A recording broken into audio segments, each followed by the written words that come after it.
And I'm back. Hopefully a little more refreshed. Just took a brief shower. The first thing I want to talk about right off the bat, because I spend like all my time thinking about what to talk about. It's not a joke, really. I really do just spend like all my time when I'm doing a lore run, even when I'm out in front of the computer thinking about what I'm going to talk about next. Ugh. It's actually really stressful sometimes. Jedi. The funny thing about this one to me is this same problem happens in fiction and in real life. What is a Jedi?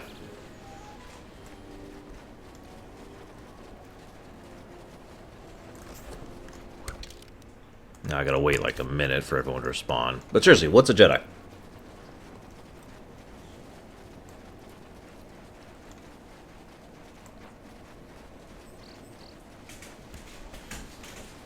Have I just lost all my viewers? I turned on the heavy metal music and I lost all my viewers. It's just typical, isn't it?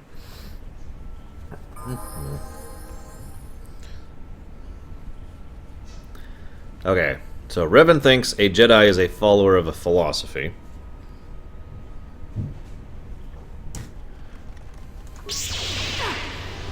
Rage thinks they are a glorified luck mage.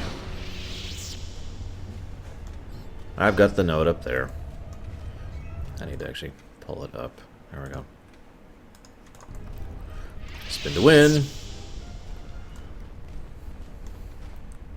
Let's do this, actually. There we go. Last Echo says it depends, which is valid.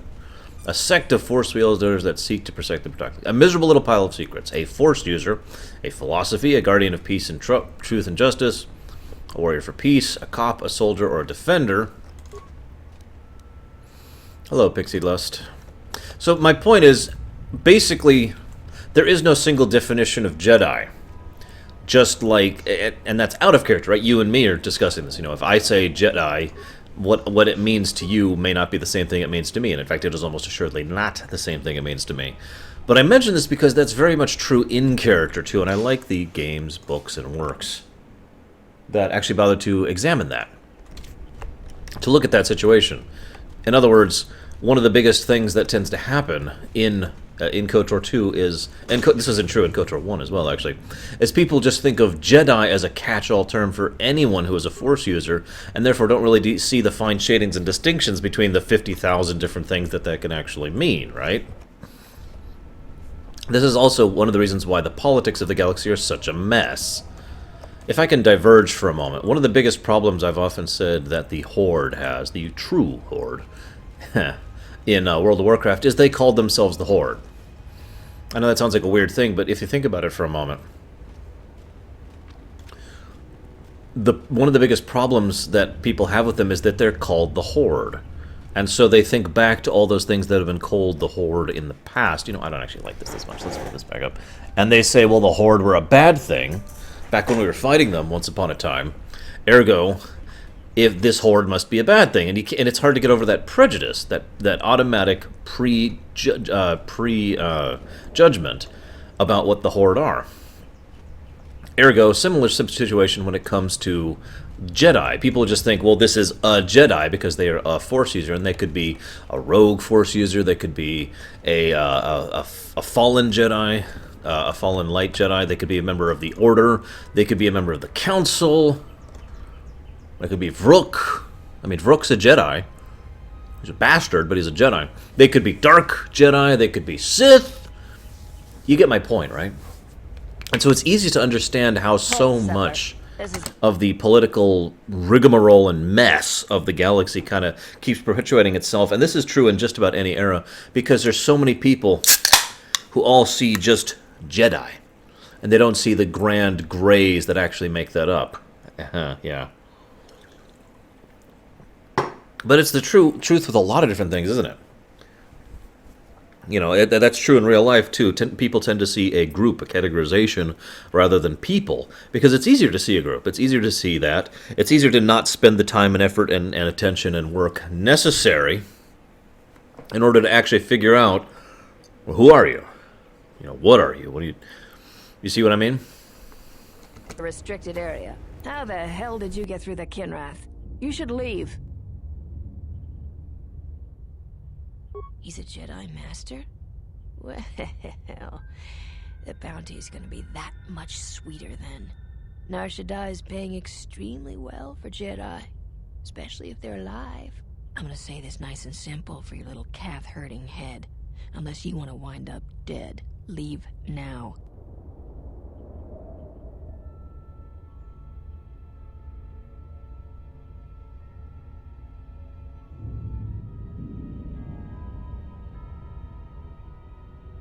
I warned you, but I'm glad you didn't listen. Attack, men!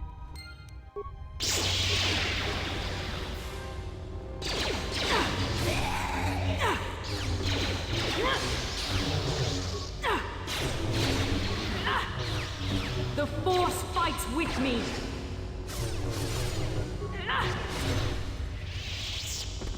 Always rushing into action without thinking of the consequences. What?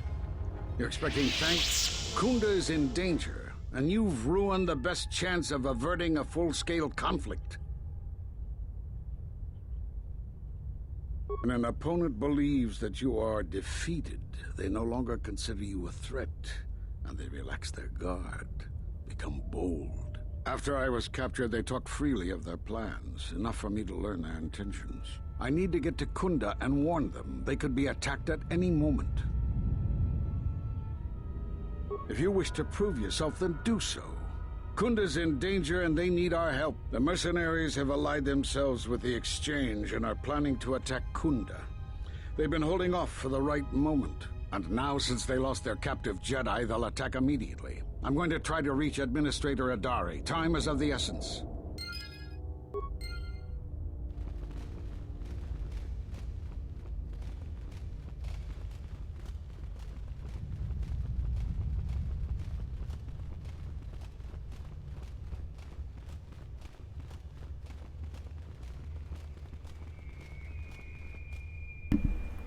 So yeah, Vrook is despised for two reasons, and sometimes it's both.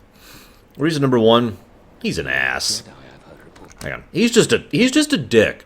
He lacks the ability to be subtle or diplomatic at all, which is just messed. But the second reason is he is probably the single biggest practitioner of what I've talked about so often over the last week. The Jedi dogma, the doctrine that they all adhere to. He is such a zealous true believer in the Jedi code, the wrong code that we talked about earlier. So yeah, between these two things, screw Vrook. I'm glad he dies.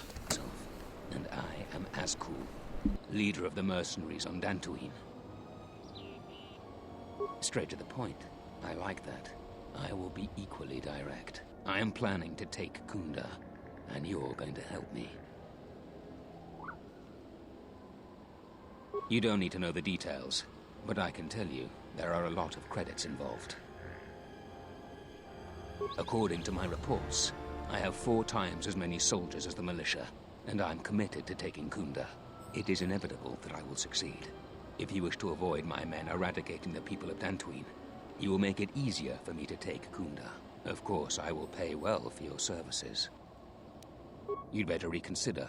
I can't have a Jedi interfering with my plans. There is a considerable bounty on your kind that I will collect on unless you're working for me. Statement. I approve of your style, Master. Men, I trust you can handle this Jedi. Sorry, dude, but your trust is a little misplaced. Sorry, guys. I like how all these guys are clones, by the way. Oh my god, they have cloning technology! All the way back in KoTOR 2.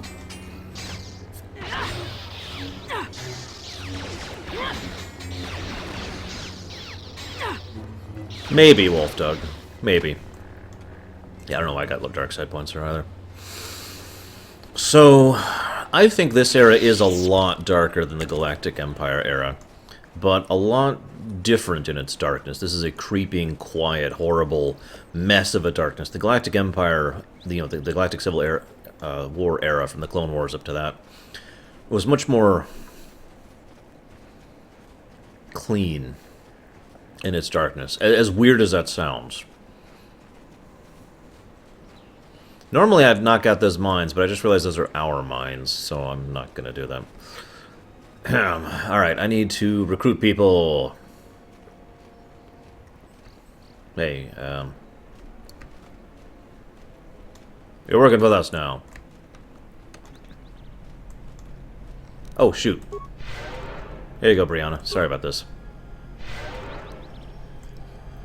I've actually thought about doing the same thing, Gamer Techno. I know this sounds weird, but you know how every now and again someone asks the question, if you were dropped in, insert universe here, what would you do?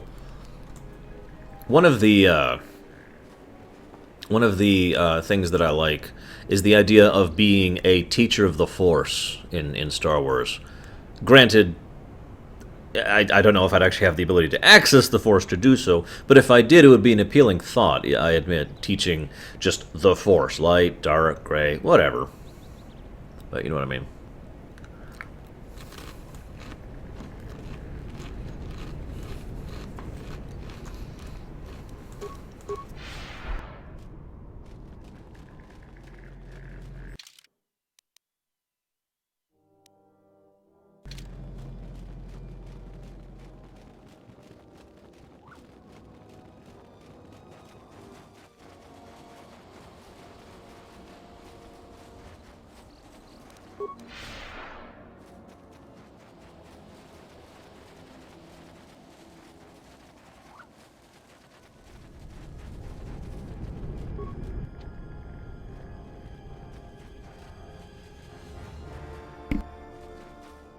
There we go. I think that's a really good way to put it, actually, Wolfdog. It's easier, cleaner, simpler to fight against some massive external force than it is to stop a rotting or a corruption. That's probably why I use the term cleaner. You know, what's more difficult? Pushing back a boulder that's about to run over you, going down a cliff, or dealing with some kind of fungus that's growing inside of you? That is entirely possible, Hunter Black. We don't know, admitted. Okay, I need to recruit all sorts of people. Hey, we're... Damn it! Where's Jackass? Hey, Jackass who might be evil but isn't, so it's okay. I see you have found the elusive Master Rook. He's told me that his rescue complicated our situation to some degree. I can't say that I anticipated that. I thank you for finding him, though. Rook has informed me that the mercenaries devised a plan of attack to annihilate Kunda itself. I must ask for your aid again, Jedi. Zeron says that even with a plan, the mercenaries have to gather their forces, then coordinate their assault. So we still have time. I'm afraid the militia has not been adequately trained for the task that befalls them. Right now, just us and the militia. I don't want to create a needless panic. But be assured I will make sure that all civilians are warned in time, so they can get to safety. Though if we lose this battle, nowhere on Dantooine will be safe for settlers for long. One thing I've always found fascinating about Star Wars is the relative value of ships. Even in an era where ships are incredibly, amazingly commonplace to the point of mundane, at the same time, they're still, I hate to say it rare, but, you know, valuable. And so it's so common to see people who literally get stuck on planets or on stations or whatever because they can't get a ship or hire passage on a ship to get away. Which, again, is just that weird thing of, they're great, but they're not. The greatest threat? Well, first of all, welcome to my stream. I hope you find yourself welcome here. And by all means, don't be a stranger. Feel free to ask questions, talk to me. If I miss something you say, it's because I'm an idiot, not because I'm ignoring you. Yeah, kind of like cars today. I think that's a good way to put it, Full Metal. Because if you don't, I mean, cars are incredibly common, but at the same time, there's plenty of people who don't have access to them, or sometimes you just can't get them, or if they can't get where they want to with them, and so forth and so on. The greatest threat Star Wars has ever faced, I'd say three things take that relatively equally. Li Zun Vong is the obvious one.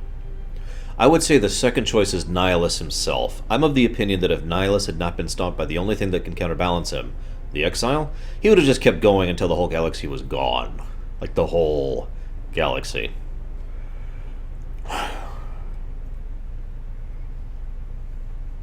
Oh, whatever, Reach. Boba Fett, Wolfdog. Easy answer. And, I guess that is true, actually. Mr. Blaster. And I lost my train of thought. What was the third one I was going to go with? I don't remember. It's gone. Oh well, I'll go with those two. Those two are the most horrible threats to galactic peace. I have instructed the militia and other Kundar personnel that you are to be provided with anything that can be spared. Unfortunately, that isn't much. Our militia is effective at peacekeeping, but isn't prepared for a full-scale battle. If you can do anything to ready them for the reality of it, that would be helpful. Besides that, look around Kundar and see what you can do to strengthen our defenses. I know that we don't have the perimeter turrets online, and that alone could make a significant Darth difference. Malik. Zeron says there is a considerable chance they will breach Kundar itself. Anything you can do to slow them down could turn the tide of battle. I like how Vrook's just talking to nothing back there. Here is a MasterCard key that will open all of the security doors inside Kundar. Anything that might aid you in your task, please use. Soon, all the civilians will be evacuated. So if you have any business with them, I suggest you take care of it. Whenever you are ready to finalize the defenses, talk with Zeron. That's it. Kai Lang. He is the most difficult thing to deal with. Where is Zeron? I was right about you. You are trouble. But you might just be the right sort of trouble we need. The mercenaries aren't quick to mobilize, so you have time to do what you need. Or are you ready to finalize the defense plans? That wouldn't even surprise me, Reach. We could use people handy with a blaster. Getting people to join the militia for a short stint would be good. We also got a lot of things that could use fixing. It isn't glamorous, but that type of work sometimes makes a load of difference. Just look around. Plenty to be done. It's been argued if Nihilus could actually affect the Vong or not, but the real important point is it's pretty likely that Nihilus would have simply died out on his own with nothing to sustain him, so that's a fun thought, isn't it? Nihilus, the last living thing in the entire galaxy, slowly starving to death. Literally. Until there's just nothing left in the entire galaxy. Off the top of my head, the 3 turrets outside Kundar are on the blink. They went haywire the other day and wounded some of my men, so we took them offline. The men who were wounded by the turrets are holed up in the med lab. But our medic droid is busted, so they're healing slowly.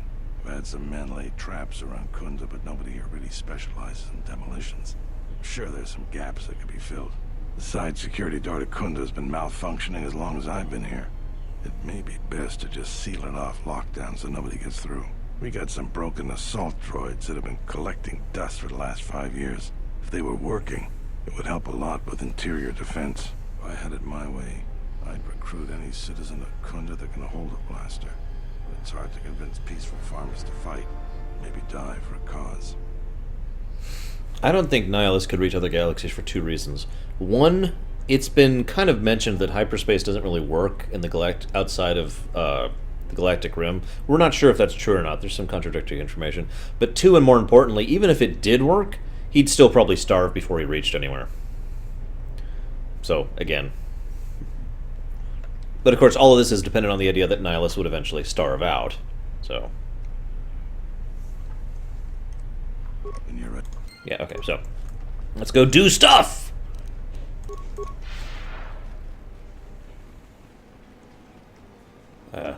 You. Blah, blah, blah, blah, blah, blah, blah, blah, blah. This is the guy from KoTOR 1, by the way, for those of you who remember him.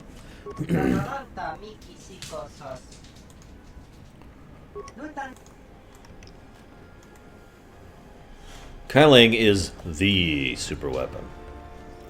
There is only Kai Lang in the end.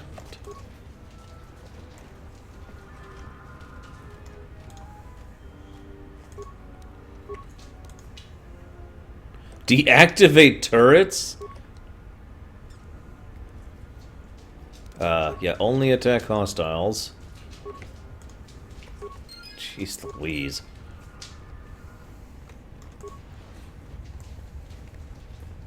Hey look, more speeders I can't use.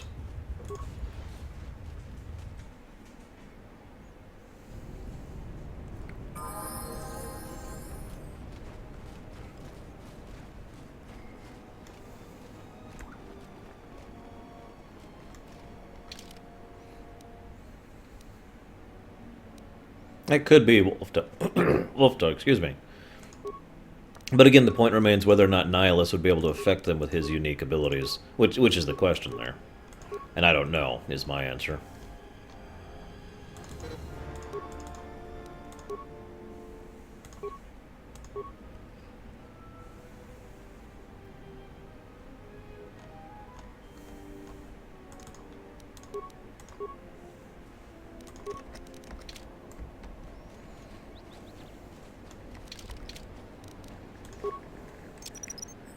Let's just remember where this is. Let's just remember where this is. Let's just remember where this is. Guys, we need to remember where this is, okay?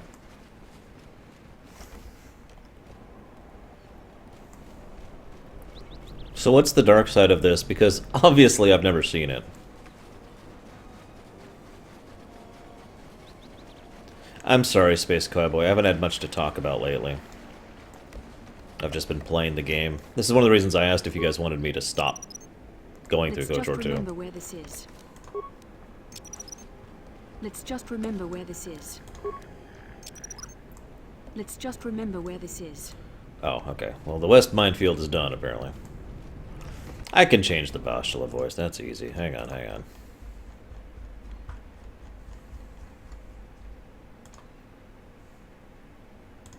Please tell me you're kidding about that last echo.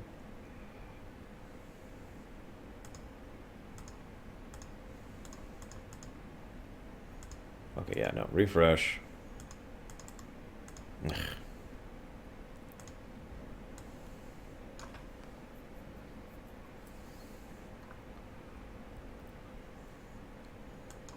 I mean, they already did an extremely vague hinting about Kreia, but I never thought of it in that direction, to be completely blunt. I mean, this is still Star Wars.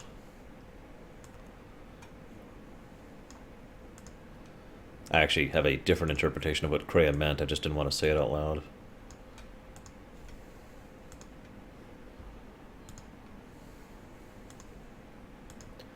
Okay, sound set. What do we got here? We could go with a Qualish. What do you think, guys? We could be a Qualish. We could be Darth Malak. Oh, we already did Malak.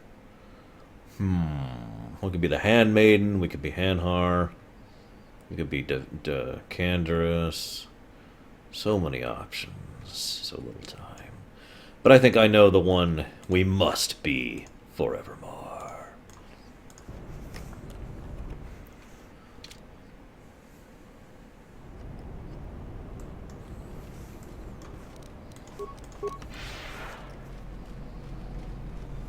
Where's the bridge?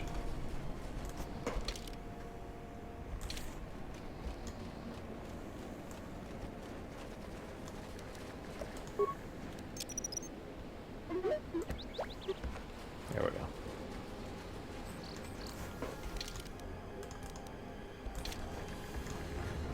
My theory on what happened with Kreia wasn't that she was assaulted or forced or anything like that. It's more like, imagine if she was quite literally stripped of everything and forced to walk out of the academy with nothing but like her rags or her underwear or something along those lines, and that's the indignity she had to endure. Still pretty messed up, but not as bad as other things that it could be. Smells like another cell. Ease off, Nalik. There's better. I don't need help to take out. You fighting any wars? I fought in the Jedi Civil War. I guess you don't look like much of a salvager. Sides don't matter much. We're all soldiers. Most of us mercenaries worked with the Sith. Not too many Republic soldiers survived the war. Yeah, kind of like that, actually, Hunter. I thought you were one of those useless salvagers. Or perhaps an uppity settler. I've had about enough of their attitude. So I figured blasting one of them would have done me some good. It's been a while since we've had work. You were a I don't know for sure. I hear rumors. I heard we got a secret job working with some powerful organization.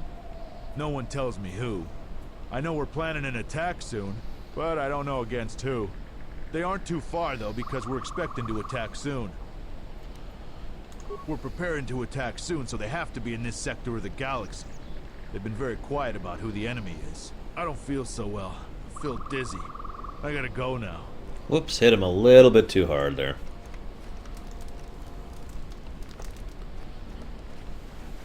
Oh, well, whatever. Not who I wanted anyways.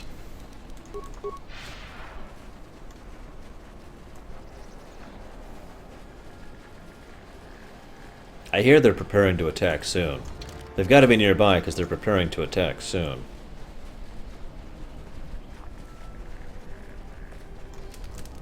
Okay, who can I recruit over here? Back again, huh? I don't know what more I can say to you, but it's nice to see you again, regardless. I hadn't even thought of that. I know the militia will take just about anyone. I need the credits and would like working with people who will actually watch your back. Well, I want to think it through, but I think I might just go to Kunda and sign up. Thanks for the idea.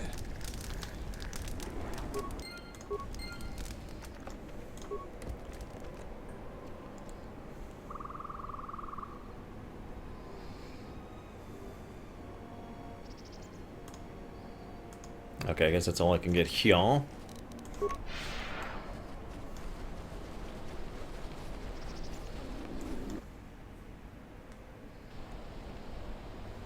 Uh-oh, guys, we better hurry. I hear they're planning an attack soon. Sorry. I think it was supposed to look like Jeff Bridges, but I don't think that's actually him. One of the things I like that certain games do, this one being no exception, is the idea of your actual actions in the game, directly and literally, being choices that involve consequence on a different scale than your standard RPG. Probably one of my favorite examples of this is actually, I know this sounds weird, Dragon Age Awakening. When you actually make decisions in ruling over your area. Mass Effect 2 kind of did this when you do the suicide mission. This particular thing is a good example of this, and Neverwinter Nights 2, with regards to the keep, are all good examples of this kind of thing.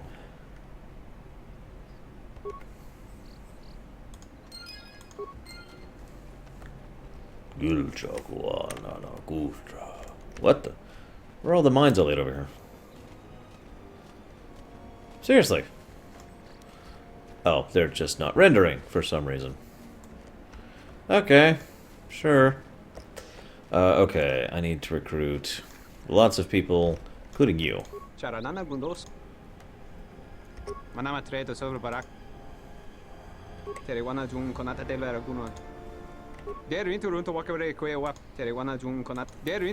Fine. Buy your damn things. Jeez Louise. I could sabotage the turret. Man, that's fantastic.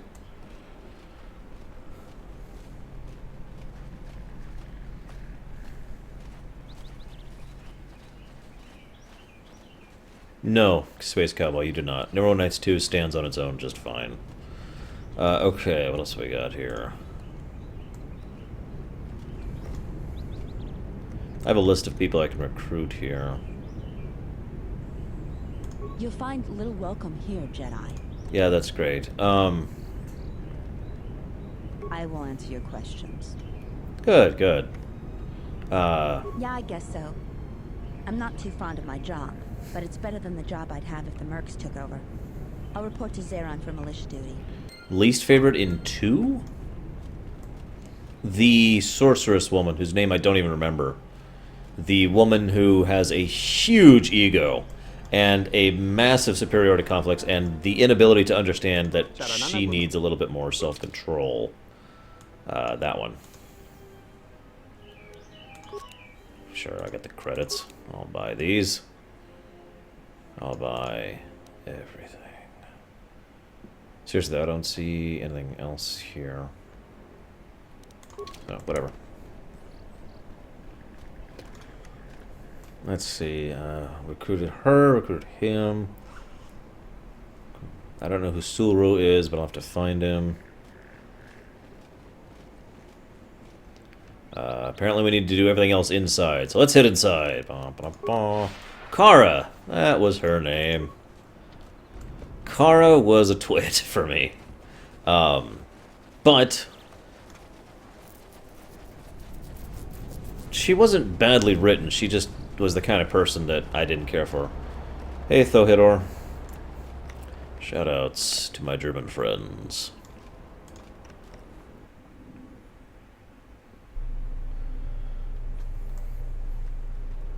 Oh, was that Suru? I thought that was, a Kere. Oh, this is Suru. Thanks for the help. I plan on going back to the farm shortly. I'm not good with names. Since you're asking me, I suppose I could. I figure I still owe you for helping me with my thief problem. Zeron has asked me several times before to join the militia. I suspect he's going to be very pleased. I just had the weirdest deja vu moment from FF7 of all things. I don't even know where that's coming from. I'm just... yeah. Anyways. This way.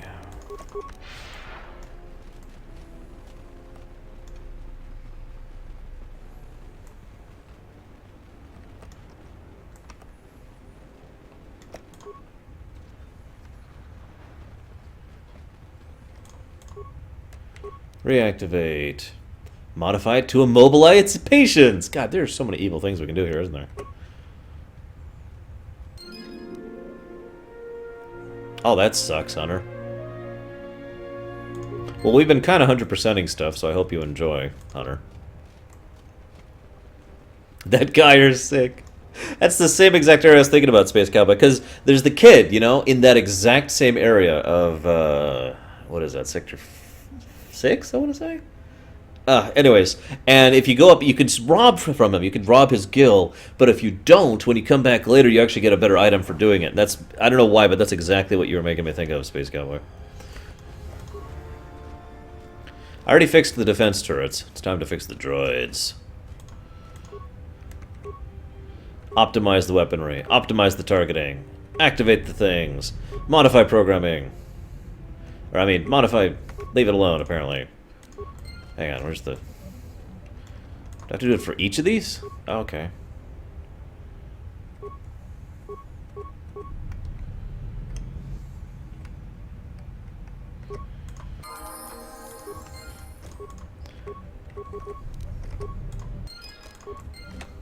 Doom droids ready.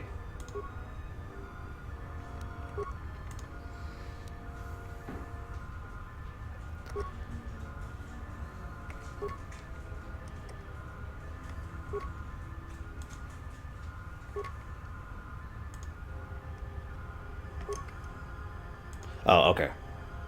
So, yeah, we're good there. We're good.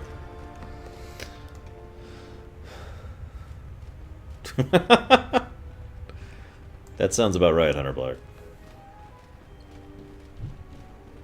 Okay, so we did the turrets. We did the droids. We did the healing droids. We recruited everyone except for a farmer. The settler notices your lightsaber. So probably there's some farmer I can recruit somewhere, unless Suru was the farmer. Oh, that was the farmer. So I got Suru, Joran, and Akari. So I've recruited everyone I can. Droids are online. Soldiers are healed. Door is locked. Minefields are planted. Actually, we need to plant some more minefields. And turrets are online. So it looks like we're good, except for doing a few more mines. No, I locked the door down, Brennan. Did it from the outside. Yeah, I'm going to take the Hydra Spanner back to the poor Celestian.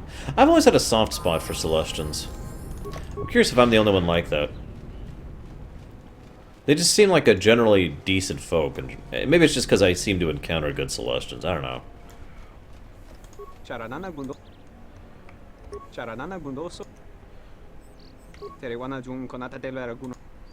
Okay.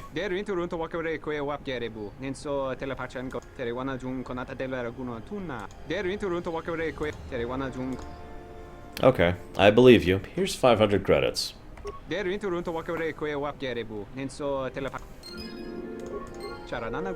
Now, join the militia. Excellent. Okay, he has now joined the militia. Apparently we have to do mines north and south, too. I'm guessing up here? That doesn't make even the tiniest bit of sense. Hang on, where's our journal?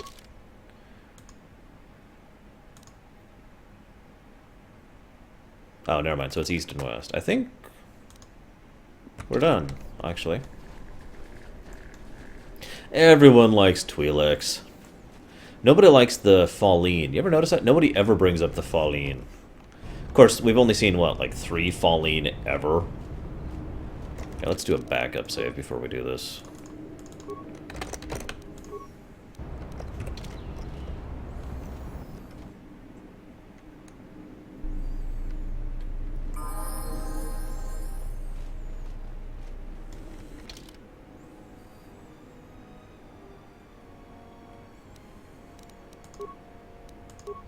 Granted, one of the Falleen was a bastard, but, you know, that's not indicative, right? Right?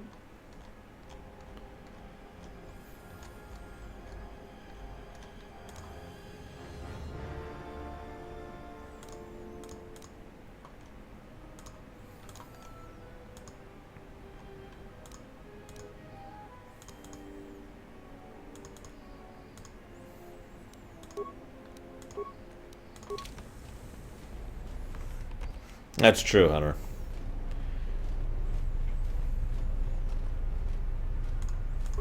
I was right about you. The mercy. That's good to hear. Fill me in on the details when you're ready to finalize our battle plans. See, I can't actually think of any female Twi'leks I found particularly physically attractive off the top of my head. But then again, I'm probably biased because I don't like the body models they have for them in KoTOR 1 and 2. Let's do it. You sure? Once we're done with that, there may not be any time left before the mercenaries attack. Let's do it. I have done all I can. All right. Then we got a lot to do.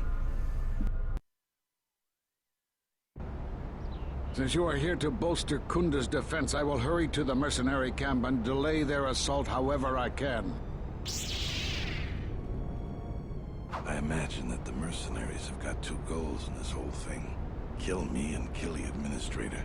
The rest of the settlers won't have courage to resist if they succeed. The administrator's locked up in her office tight, which means that the mercs have to go through us and Kunda's defenses. It isn't gonna be easy.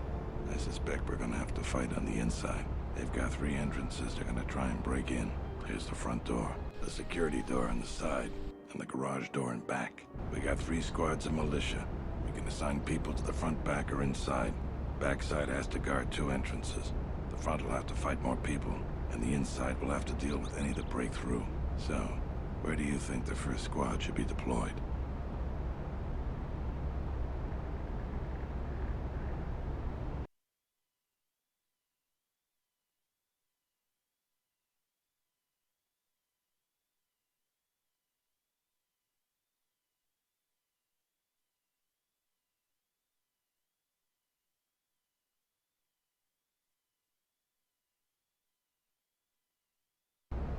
I was about to comment that I don't actually recognize any of this, but yeah. First squad is most experienced.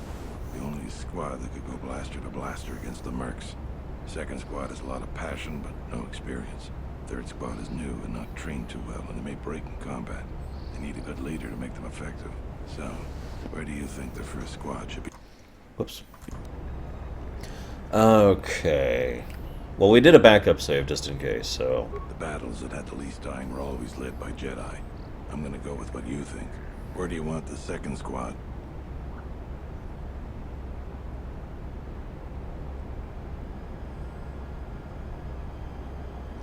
Alright, where do you want the third squad, the new recruits?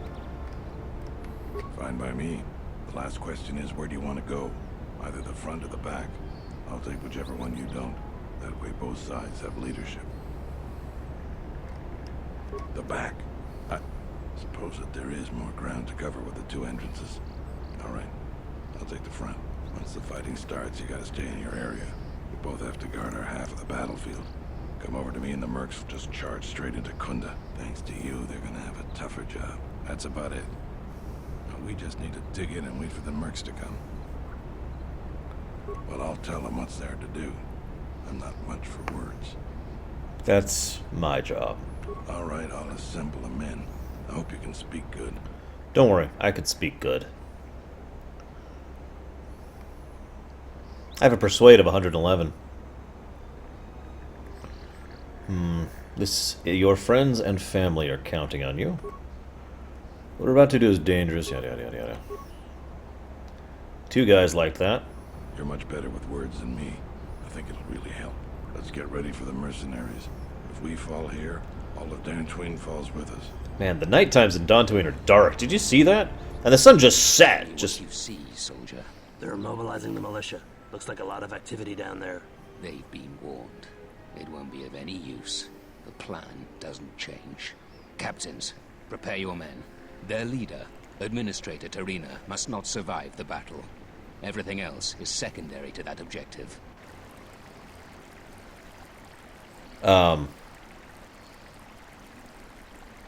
Oh, bull! Bull! You freaking cheaters.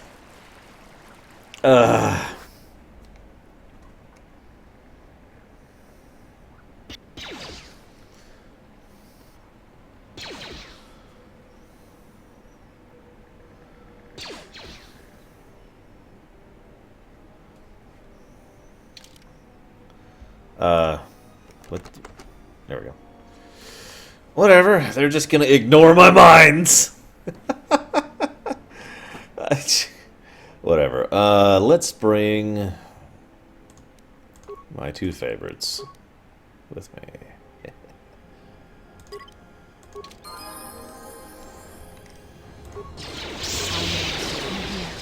Whoops, whoops.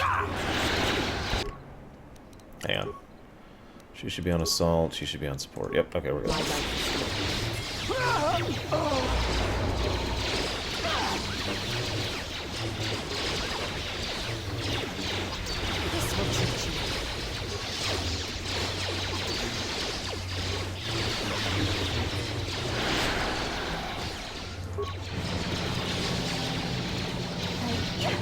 I agree, this is pretty cool right here, Fearsome.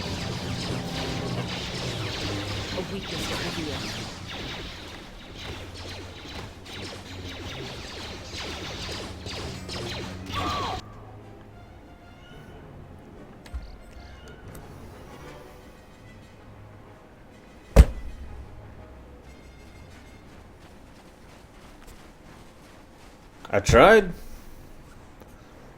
This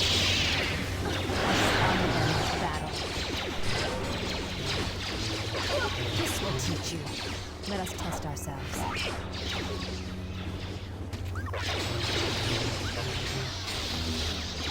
We've lost too many soldiers. Fall back inside. What? What? No! We're literally curb stomping them. So you're the Jedi. I take it you are responsible for the surprises we've had during this battle. Stand aside. Our quarrel is with a distinguished administrator. This isn't your problem. Is that supposed to convince me, Jedi? I was trained by the Sith. My unit killed many Jedi. I'll give you one last chance. Leave the administrator to her fate. She's inconvenient and doesn't know the chain of command. She will pay for that. Then you've allied with these flaming settlers. The galaxy doesn't tolerate weakness. I was trained at Malak's academy. Your tricks won't work on me. You're just another dead Jedi to me. I didn't sign on for this cold-blooded slaughter, Azkul. I was wondering when you would betray me, Dopak. I'll send your final wages to your children, along with a detonator. Sorry I was held up, but it looks like I've arrived in time to pull you out of your predicament. Kill them all. God, I hate you, Vrook. Have I mentioned that lately?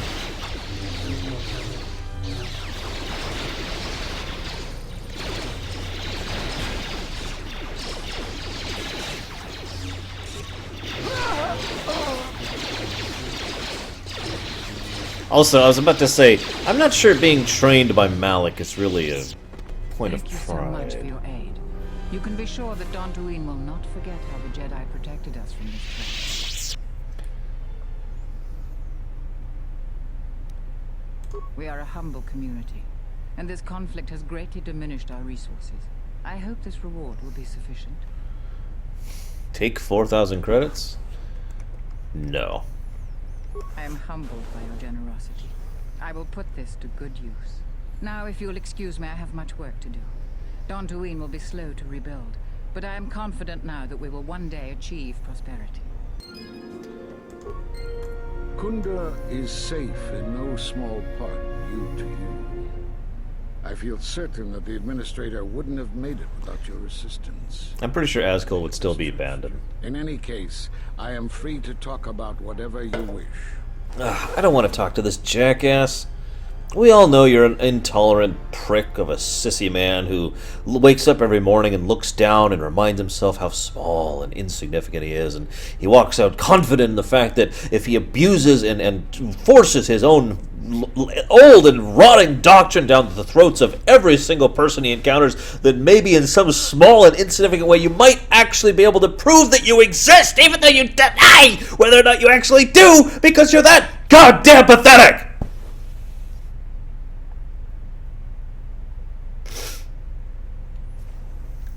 There are a few of us left, but I do not even know if the others still live. We may be the last.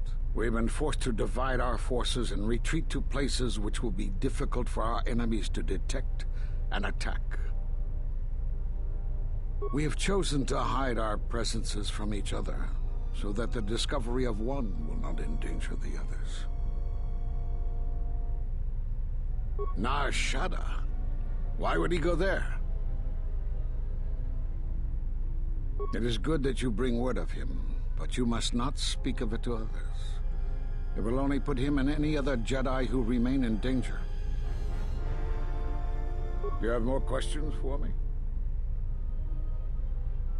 Because you defied the Council and followed Revan to war. And from that war came another. Do you know how many worlds were destroyed in those wars? Dantooine, Telos, Sirocco? Do you see now why we counseled caution instead of action? You are the only one to come back and face judgment. But that was because you had lost your connection to the Force. Another casualty of war. No doubt you still blame us for your exile. I had hoped your isolation would give you time to reflect on what had happened, what you had done. But I see it as not. You have more questions for me? We did nothing to you. Accuse us if you will, but it will not change the truth. Cutting one off from the Force. Such punishments are reserved for only a few. Although it was within our power, we did not inflict such a loss upon you. Your loss was a casualty of war, no more. Perhaps it is Dantooine, but I do not feel such from you. I feel nothing but what I felt in the Council Judgment Chamber on Coruscant so long ago. Still, you and your connections were often a subject of debate in the Council. It is possible that returning to known space, journeying with others, has caused the Force to stir within you again. You have more questions for me?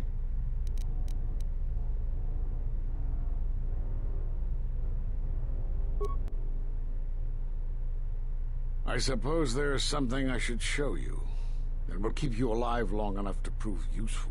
Using the Force as a weapon is a sticky issue. Many Jedi feel it leads to the dark side. My experience has taught me that it's lack of discipline that leads a Jedi astray. Use this form with proper restraint, and it will enhance the potency of your Force attacks. However, if you are reckless with this form, you will quickly drain your Force energy.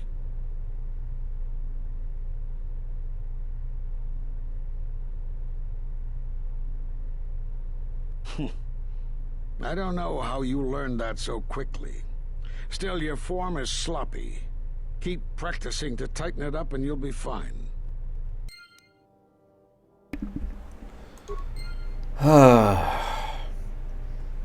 But yeah, I was just going to say exactly what you said, actually. It seems pretty obvious what would have happened if that had come to be. I have no doubt that the Jedi Order had no idea how to deal with one person coming back. If they'd all come back, they would have self-destructed. Just like, and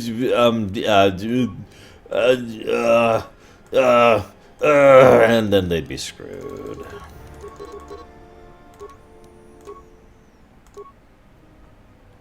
Morons.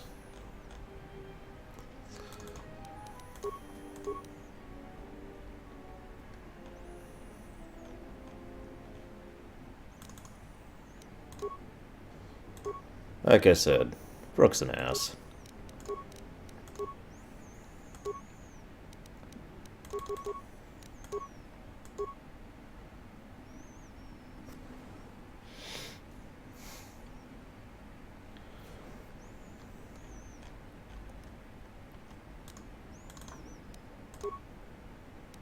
Yeah, we're gonna swap out HK and we're just getting some levels going on really quick here. Oh my god.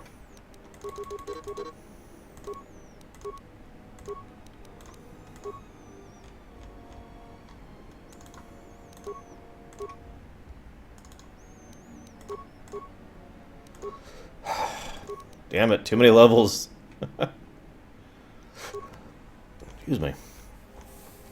If they ever explain what happened to Vandar, assuming you're talking about the Yoda species person, then I'm not aware of it. They may explain that somewhere, but I just have not heard of it. Not that surprising. It's not like I'm omniscient or anything like that. There we go.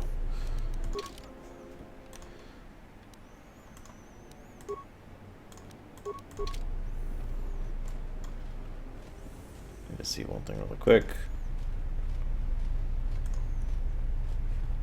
Need to look something up.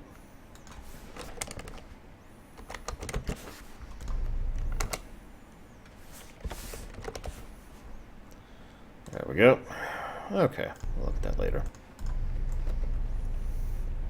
Oh, that's right. Vandar died on KoTOR along with a bunch of other people. My bad. I didn't realize he was specifically named as one of the fallen. See you around, Aquamaster. You have a good night's rest.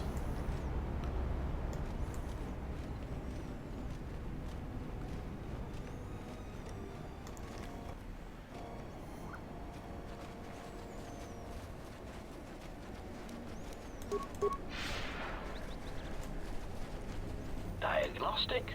For some reason, I cannot fire. Obvious alarm. Systems failing, Master.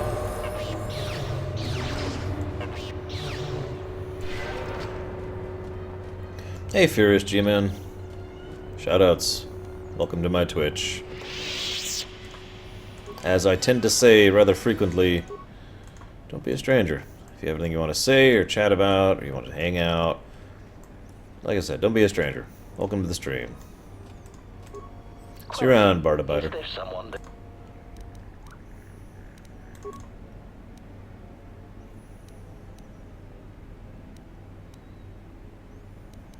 Statement. Recitation. Answer.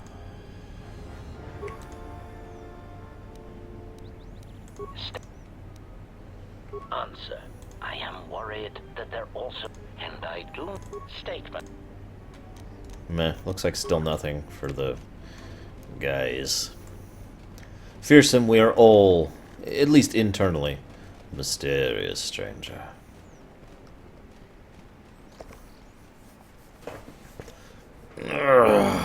Still waiting for the awesome cutscene to happen. Command. You will talk. Defiant statement. There is nothing you can do to me. Ah, here we go. Do Finally. your worst. Agonized exclamation. My photoreceptors. My photoreceptors. I love that. Even when being tortured, it's like agonized exclamation. Statement. I shall up the charge of your circuits next time. Now, answer the question. Posturing statement. I will never talk. Statement. then I will have to settle for your screams. That is one sick droid. Yes, Gamer Techno.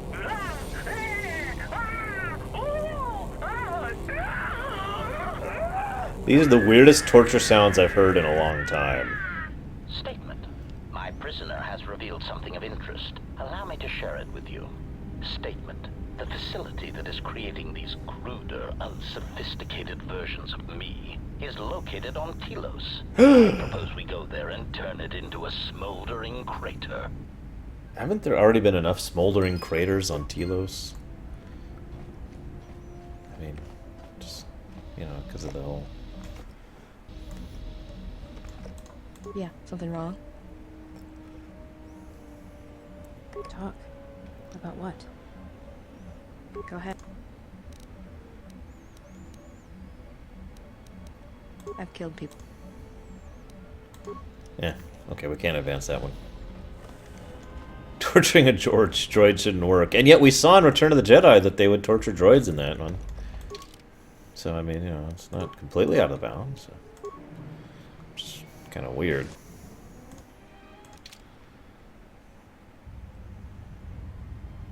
Uh-oh.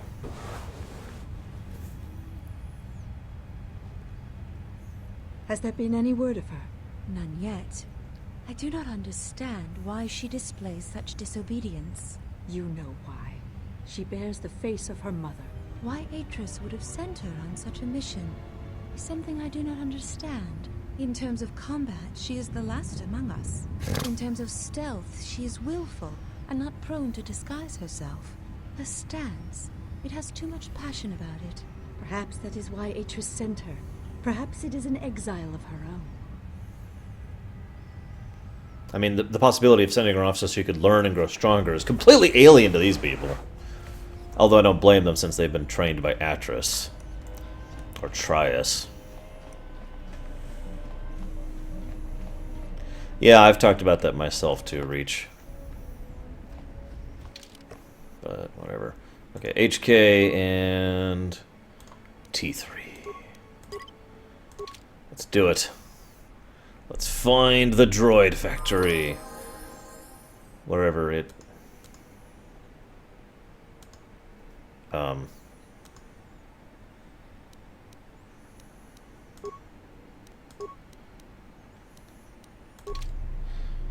Okay, we don't have a quest at the moment to go after the droid factory. So,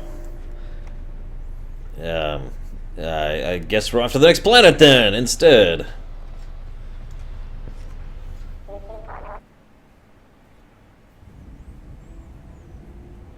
Damn it, we have to wait to go to the factory? I don't want to wait to go to the factory. I'm hyped for the factory. Ah well, let's do it.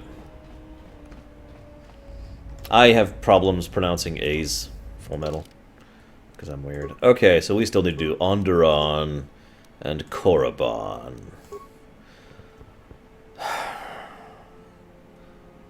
Well, let's get Korriban over with.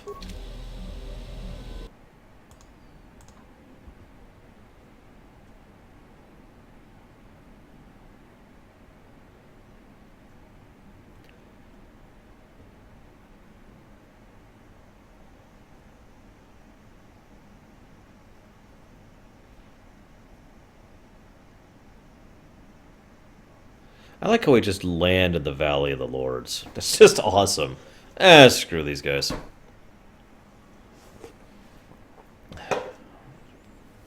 We've hit the ground. This is Korriban. Why would one of the Jedi you're looking for come here? An adequate job, pilot. Perhaps here there is some trace of those who pursue us. I sense that we may be truly alone on the surface. There are signs of life on the surface. Beasts by the dozen. So don't worry, you won't be quite as lonesome as she makes out. You might want to keep your, lightsaber sharp. Or do whatever you do in these situations. Although I think that the pilot's mechanical devices are probably accurate. If there are Sith here, their numbers are few and they are hidden. It seems quiet. Just the wind. But deep beneath the surface, you can feel the pain of what took place here. This place merely tolerates sentience walking upon it.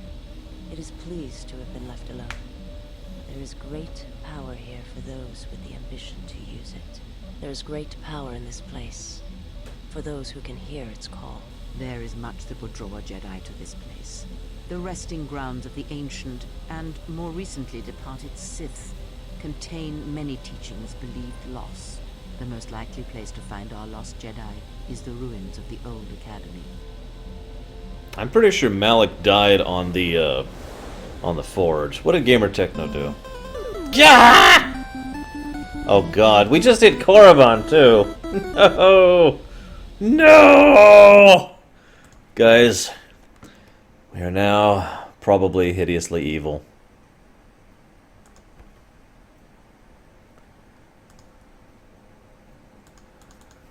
Wait a minute.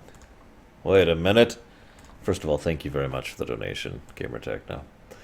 Second of all, we are now insanely evil, except we're not, actually. He did something that I've been waiting for someone else to do, because I've talked about people being able to do this. He donated towards gray, so I have another column over here I've been keeping track of. We now have 100 gray points, which means we're probably going to be gray for the entire rest of the run, if I'm honest, which is fine by me. Thank you again, Gamer Techno. Bzz. So we are damned straight in the middle now.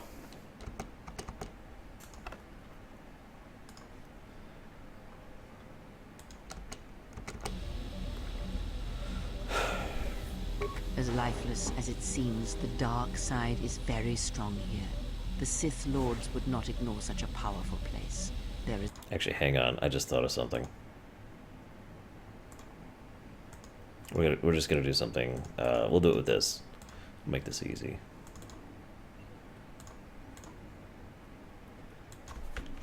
Where? We'll actually have a track, so you can see how gray we are.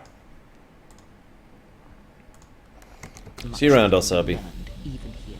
You should go to the ruins of the old academy. If there are any traces here of Sith, that is where they would be.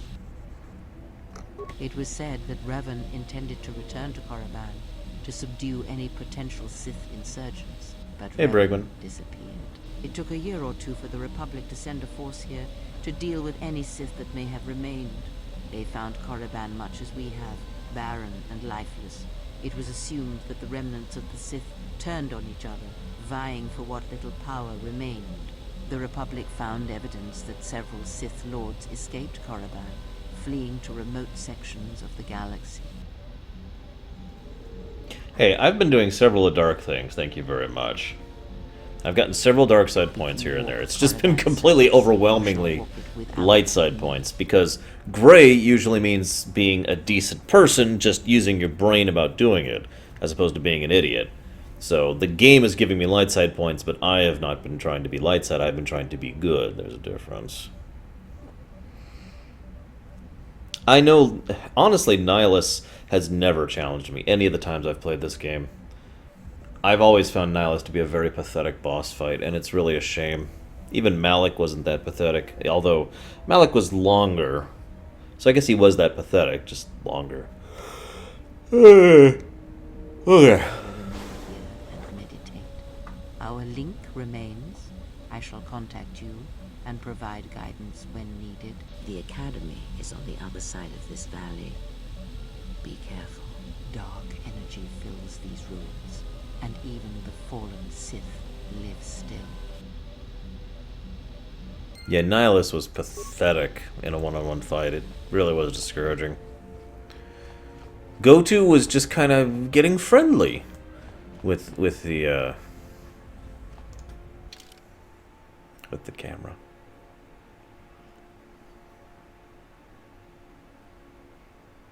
Malik was worse. Malik was like, wait! Ah, medpack. Okay. Well, we need HK. I think. We also need... Oh, who else could we bring here? How about Visas? Actually, we don't need any more encounters. Do we need any more encounters from droids? I don't think we do. So we'll just take my two favorite Jedi.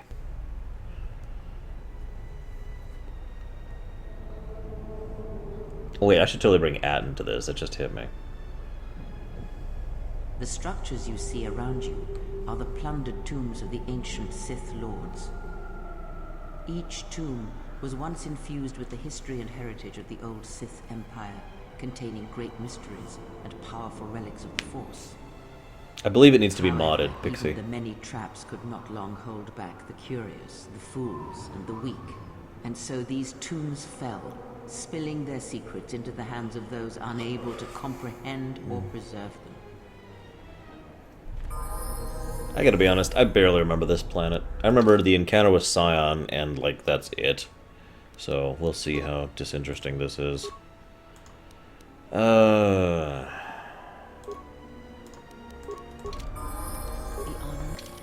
it, I just leveled you.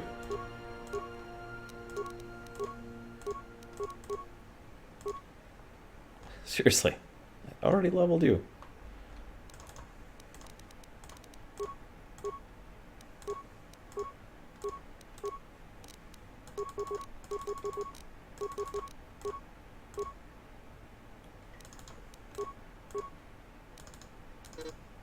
Ah, damn it. Oh my god.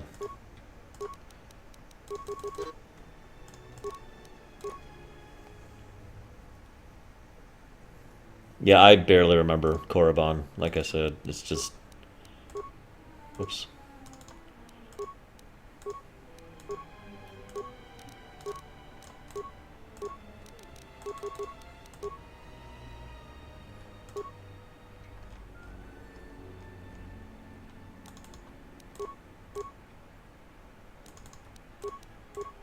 Okay.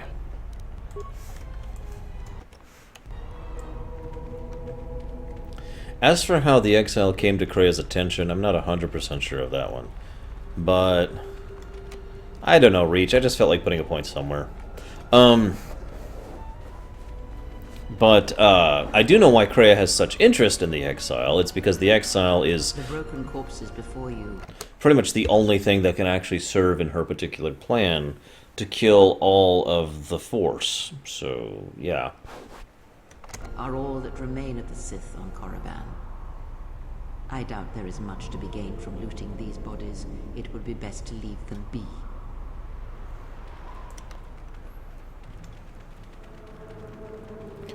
I think it would have been much, much better, Wolfdog.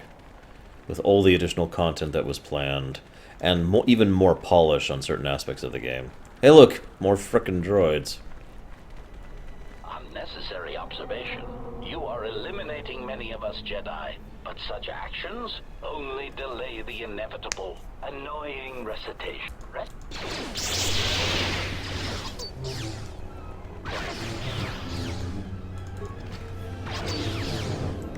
Screw the tombs!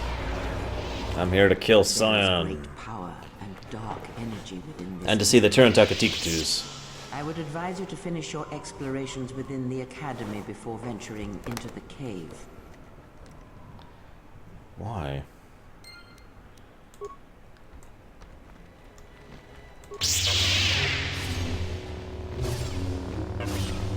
Ah, fair enough.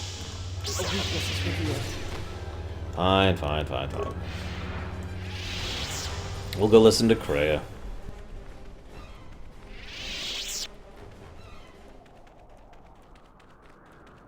Here, you can just barely see the Sith archaeologists' efforts to uncover relics of the ancients. The new Sith Order sought to progress quickly by finding objects of power. I can only imagine what was lost forever due to the carelessness of these excavators. Now the excavation has been almost completely undone by 5 years of wind and sand. So does Korriban protect its secrets. Gamer Techno, you are truly evil. Why do you haunt me so, my nemesis? Yeah, whatever. This way leads to the tomb of Ajunta Paul, a fierce Sith Lord. According to legend, the blade proved more fearsome than the Master, leading to his demise. Ajunta's dark specter lived on through the centuries until Revan entered the Sith Lord's tomb in search of the blade. Revan calmed the angry ghost of Ajantapal and showed him the path back to the light. One who has fallen so far and done so much evil does not deserve redemption. In a way, such a turning from one's nature is cowardly, a betrayal of the self.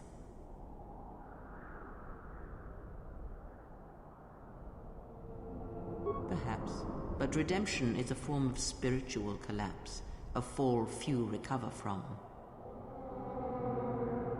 Unknown. Some have suggested that the blade led to Revan's demise, as it did Ajantapal. That is only speculation, however. Where Revan wanders now is knowledge that only Revan holds. I do agree it was odd that Korriban is presented this way, but I feel like Korriban is one of the first worlds where the lack of time and budget, well, mostly time, really starts to show, because Korriban, at least by memory, is way less meatier than the other planets. I mean, there's tons of stuff to do on Nar Shaddaa, tons of stuff on Dantooine, tons and tons of stuff on Onderon, and yet it's like, oh, don't you dare, Gamer Tech, no, don't you dare. Tons of stuff all over the place, but Korriban feels very lacking by comparison to the other worlds. Even Telos had more than this place. Fool, you've disturbed the spirits of this place, and they have sent their guardians. Hissis are semi-intelligent beasts, corrupted and strengthened by prolonged exposure to the dark side. As creatures of the Force, they have a limited ability to mask their presence. Hissis are drawn to suffering and carnage. They must have fed on all the corpses left over from the war here on Korriban. The angry phantoms of the Sith, too weak to influence the sentient, have taken these Hissis as thralls to their will.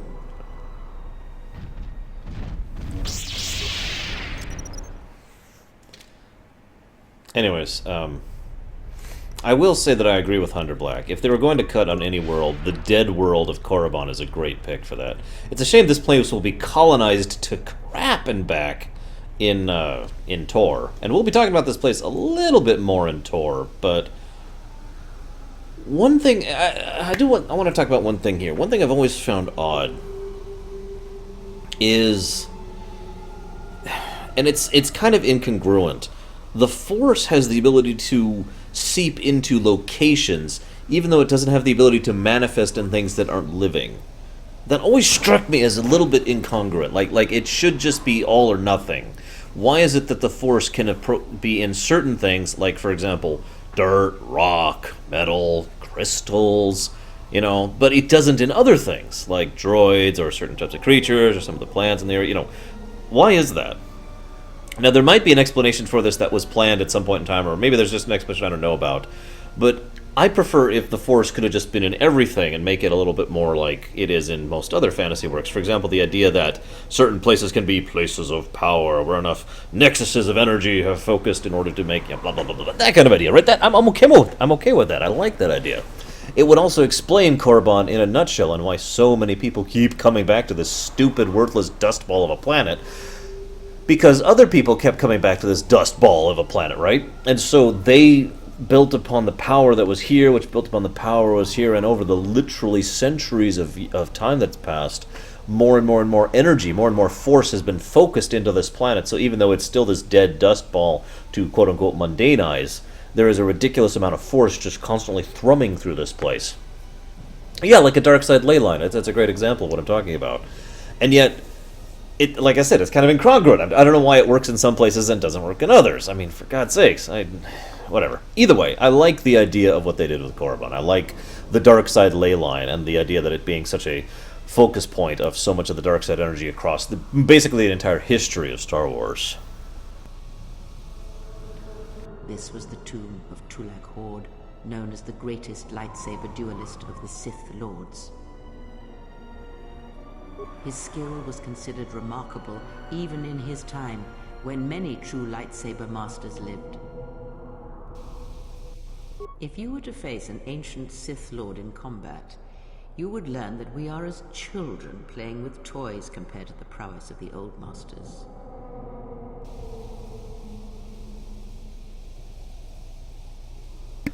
You know, the funny thing is, for a while, Hunter Black, everyone assumed Tython would be the super light side Nexus planet.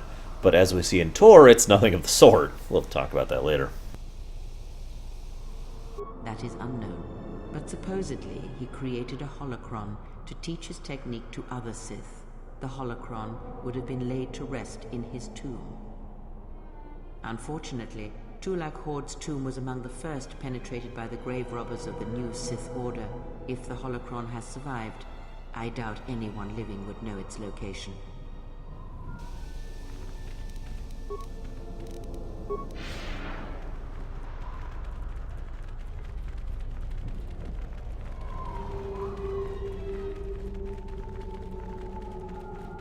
Ahead lies the tomb of Naga Sadow, successor to Marka Ragnos, and the Sith Lord responsible for nearly conquering the Republic in the Great Hyperspace War a millennia ago. Well, they do have moisture evaporators and, of course, the ability for people to come from off-world and bring supplies, Wolfdog.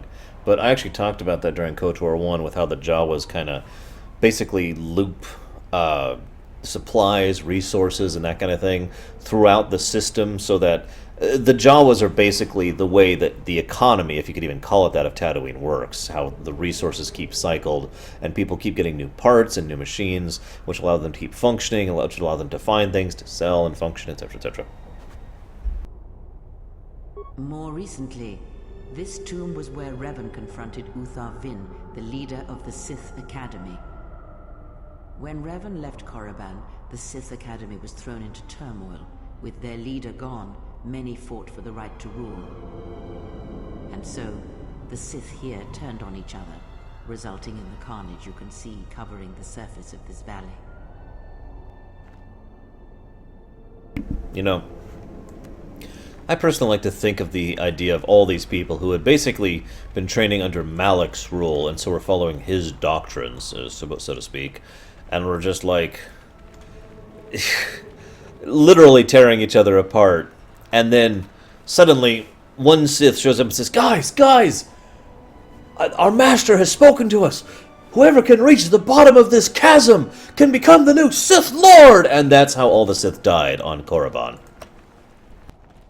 Before you is the tomb of the great Sith Lord, Marka Ragnos, a half-breed who possessed tremendous strength, both physically and in the Force. Ragnos held power for over a century, using his cunning to turn his enemies against each other. His death left a great vacuum of power. We're standing close to the spot where Naga Sadow first confronted Ludo Kresh to vie for domination of the Sith. Their struggle nearly resulted in a civil war that would have torn the Sith apart before they ever threatened the Republic. Yes, it is the way of the Sith. They must continually test their strength against each other, even if it means destroying themselves. Possibly Frozen. He is quite old. As fate would have it, a pair of hyperspace explorers from Sinagar landed on Korriban. Naga Sadow manipulated the Sith into believing they were a sign of impending Republic invasion. This fear resonated with many Sith who were discontent with the lack of expansion of the Sith Empire during the reign of Marka Ragnos. Thus, Naga Sadow became Ragnos' successor. And then it all went to hell very quickly because of petty infighting and stupidity. Seriously. The chasm is the true advocate of the gray side. The chasm accepts you for who and indeed what you are.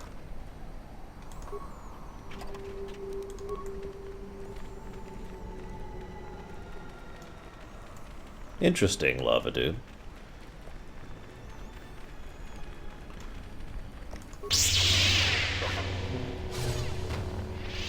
Yeah, Hunter. I was actually going to comment on how everyone in there is not evil, but stupid! Which is funny, if you go back and watch the original episode, it's not quite that way. But whatever. You said the cave after the Academy, Revan. Besides, we need to meet Carthonassi's son. Hello, Scion. Meditating amongst the people you've killed because you're a creepy bastard.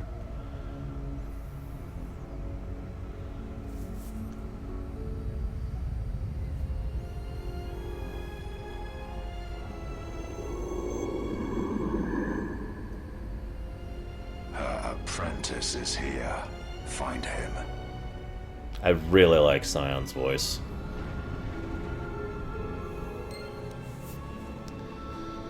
I'm sorry, Hunter, but Dustil is here.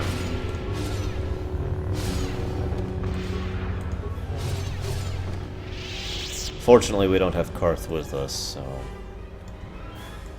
yeah.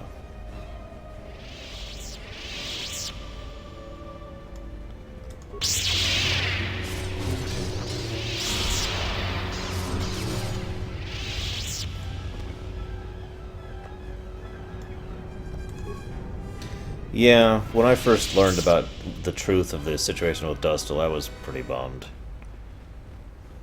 Because, well, I don't think I need to explain that one, do I?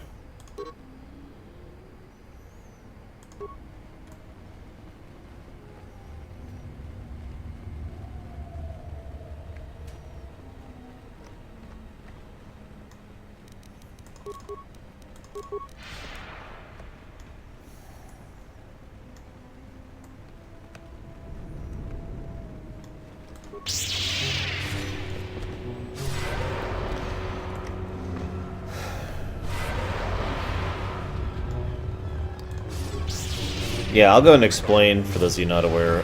Dustil was originally going to be encountered here. I don't know if this is in the restored content or not. But Dustil was going to be here and be very twisted and very messed up mentally as a result of everything that happened. I'll bet even the Ebonhawk couldn't blast through this door. Well, we do have some thorium charges.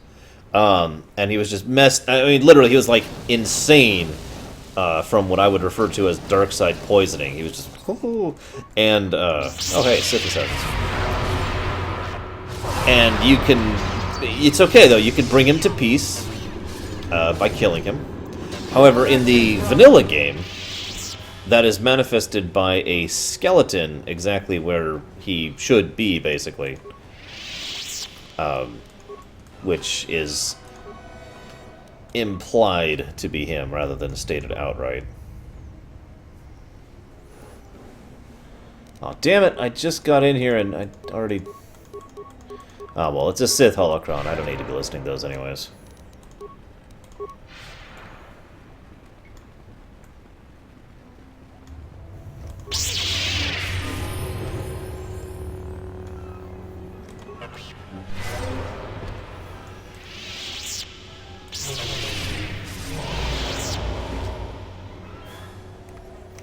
Oh, that's what... Right, that's what's with that holocron. I remember that now. How Bashla tried to maintain order in Revan's absence, and it really didn't work.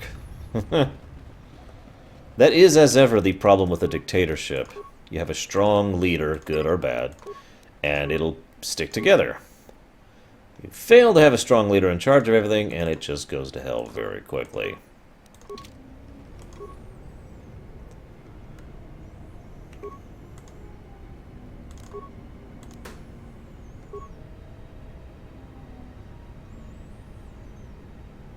Due to the absence of a headmaster, we have switched to an automated training system.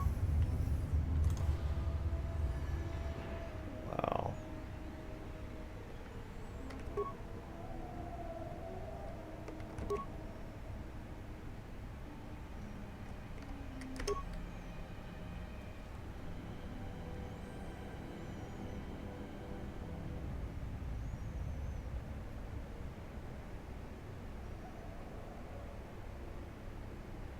Uh...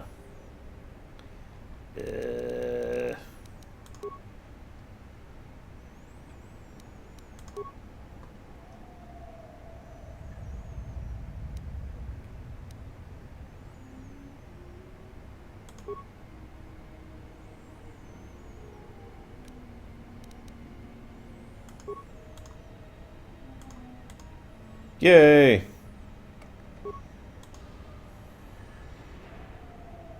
I like this automated training system.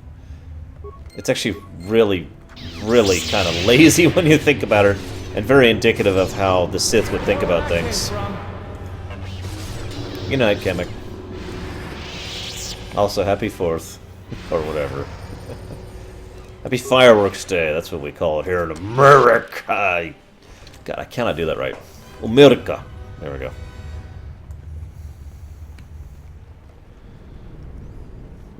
That does make a bit of sense when you put it that way, Reach. I just figured that stupid Sith would look at it and be like, oh, I would never be caught with a Gizka. Who's the little Gizka? Who's the little Gizka? Because, see, that's the thing. Stupid Sith would keep Gizka as pets because they're very cute. But he would just be like, he would never suffer the indignity of people learning the truth of his secret fetish. Not fetish, but, you know, whatever, for Gizka.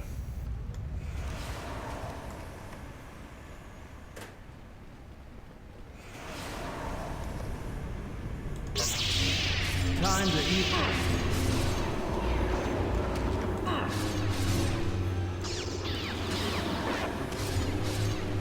Haven't decided yet, Fearsome. Really, I haven't.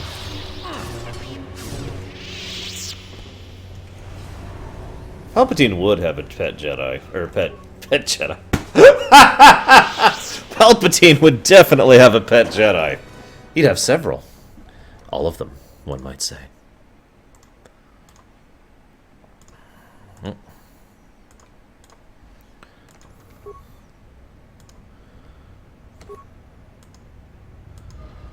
Uh-oh.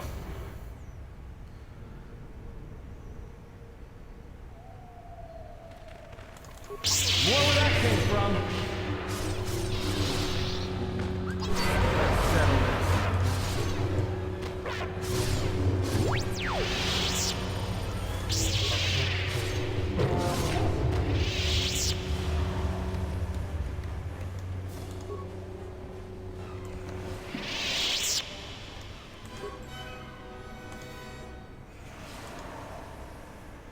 Report to detention room for disciplinary action. Okay, sure. Whatever. I'll go there immediately. Program, computer thing. I'm ready. Oh, that's right. This is where we meet her.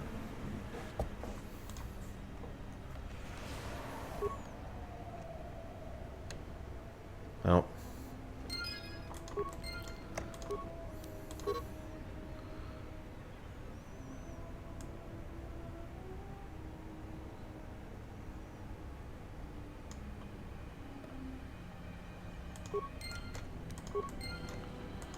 Well, that sucks.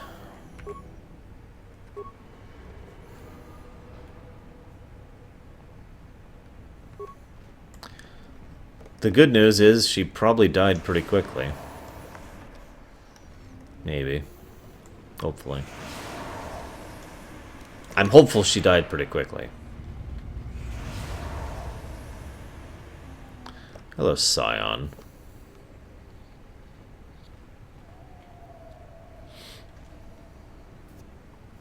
What the... Hang on. It's okay. Darth Vash will, Oh wait, that was Darth Zash, wasn't it? Damn it! 1 letter difference.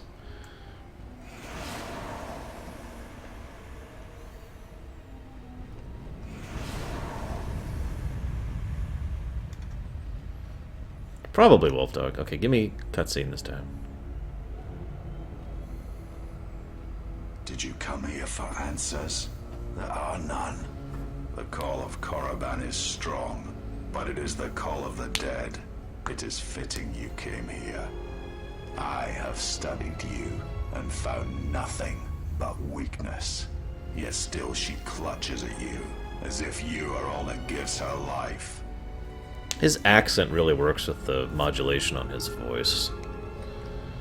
I want her to die and see all that she has built cast down, all that she holds dear in shards at her feet.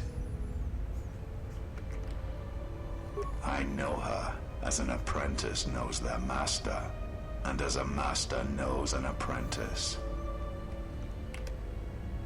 She clings to hope that perhaps she can train one as great as her first. Yes, she Castle. is a fool who escaped death once. She will not do so again.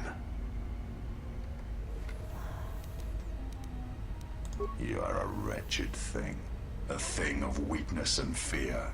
You are her apprentice in name only. I am the master.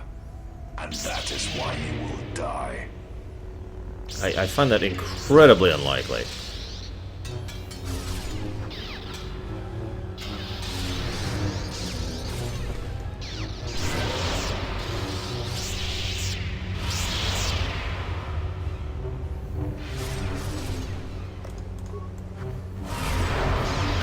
Well, Scion has been around for like 70 years of Nightmare at this point in time, so it kind of makes sense.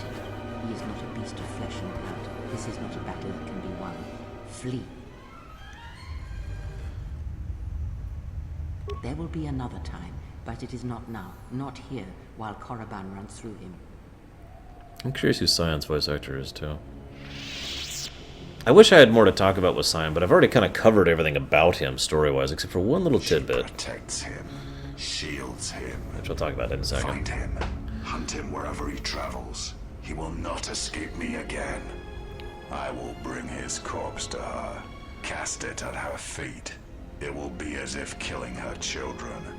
I will kill all she protects, all she shields, until her hands are drenched in blood. Yes, I did actually reach. So, Scion is strange. He's not actually strong, he's not actually that powerful, he's not actually that skilled, and he's not actually that smart or cunning, and yet he is very subtle in the way he acts in terms of his schemes and plans. He's the one who's basically the hidden assassin who has been using his assassins and his own abilities to go out and individually, quietly remove the Jedi from the equation. But I find that even stranger in its own weird way, because Scion himself, his basic attack strategy when it comes to simply fighting someone is, I'm going to beat on you until you die, because he doesn't really have any artistry or subtlety or style. I wouldn't even be surprised if he doesn't have a lightsaber form, because he's never needed one. He just attacks you with his lightsaber over and over again until you fall down, because he can just keep ripping himself back together with his pain ability, for lack of a better way to put it. And again, Scion has been doing this for decades, long before Revan and Malak. He was one of the Marauders during Kuhn's time. I mentioned that earlier. So he's just a weird kind of circumstance. And again, it's actually ironic because he and Nihilus are actually very similar in one strong respect. Both of them are effectively addicted to what it is that keeps them going. Scion literally has to keep killing, to keep hurting, in order to try and stave off his own, his falling into his own wells of pain and nightmare. Because he's in constant agony. Nihilus has to do the exact same thing. He has to keep eating Force, life, Jedi, in order to stave off his own wounds and pain and the emptiness that is his existence. I wouldn't be surprised if this is something of an allegory for extremism. Bear with me. Because KoTOR 2 has been very anti-extremism in both directions, right? So what we see here is those who became ridiculously powerful. I mean, Scion is practically indestructible. There are ways to kill him permanently, even without convincing him to. But he is probably one of the most indestructible individuals in the history of Star Wars, on an individual level. And Nihilus is literally a planet eater. I would argue probably the strongest single thing in the history of this franchise. And yet, both of those powers, both of those massive monumental things come at ridiculous costs. Costs that are so terrible that they basically remove their ability to even function as living sentient beings. They have no life anymore. You would argue they don't even have an existence anymore. And in Nihilus' case, you would argue he doesn't even have a survival anymore. You know what I mean?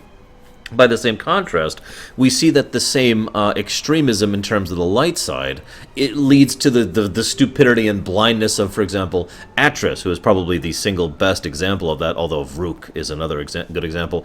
And the fact that the other council members agree with Vrook in the end, it kind of shows how that groupthink mentality leads itself towards a different kind of flaw, which is the kind of thing that can lead towards, like, worlds falling and empires falling apart and people dying and inaction, all these horrible things. And yes, both of them are talked to death, although that's a very Obsidian thing to do. These are the people who worked on, some of the old stuff, like Fallout and Tales, not Tales, Planescape. Torment. Planescape Torment. Anyways, but I mention this because it's one of the reasons I feel this is probably the only game ever in the history of Star Wars that genuinely encourages you subtly to be gray. To not really be reaching for either extreme, which is really what gray is all about. Gray literally is balance. It's not really its own form. It's using the light side, using the dark side, having the balanced approach, and not letting it sort of towards extremism. So, whatever. That's all I got to say about Scion. Sorry, guys. Into the chasm with me to meet Karth Onassi's wonderful, wonderful boy.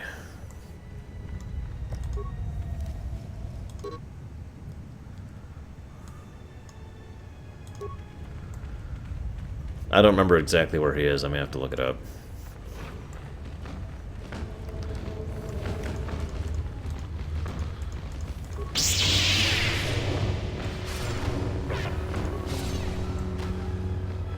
That's not what I mean, Rach. I don't mean in a gameplay perspective at all. I mean in terms of story, in terms of lore. Hey, Sethos. What's up?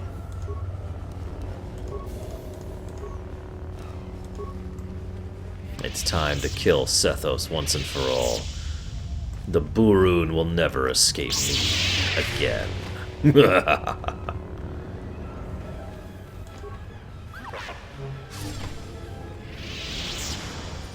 It's okay, it's not actually that deep right now, Sethos, because we've convinced a lot of other people to jump into the hole. Yeah, I always was irritated by that, Frozen, as I've talked about before, because, just to name two examples, my agent and my bounty hunter were extremely neutral. Like, almost dead center neutral. And, at the end, really. So I don't remember if there's any Tarantakatikatus here in this one. I suppose we'll find out.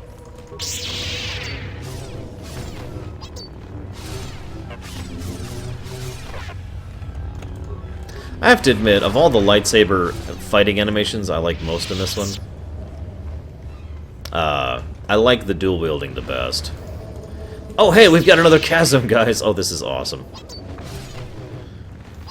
Fan-freaking-tastic. Alright, guys, there's cookies at the bottom of that chasm down there.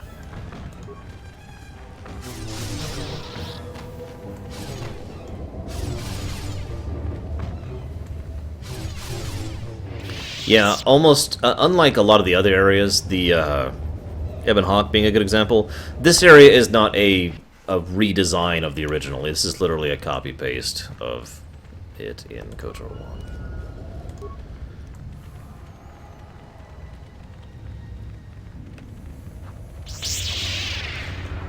A weakness is revealed. A weakness is revealed.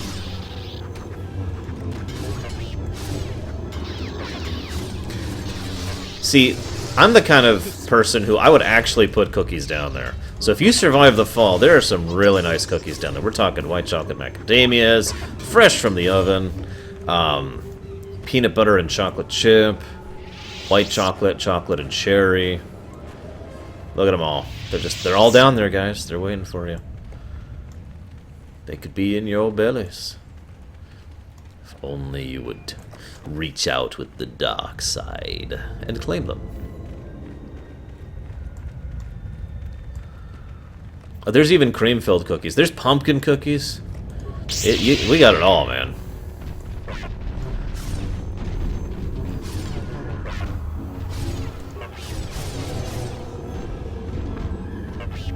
White chocolate macadamia, at least when done well, tends to be my favorite type, too. The power I felt coming through the believe you are strong enough to explore the tomb ahead. This tomb has not been plundered. Its mysteries may still be intact, but so might its traps. Take great caution. What is that? Can't go any further. I sense a great presence within this tomb. Master, it calls to you. You will have to face the challenges of this tomb alone. Are you ready? Don't be silly, Sithos. There are actually cookies down there, and I'd like hand you a little binoculars. You can look down, and there's cookies down there, right there.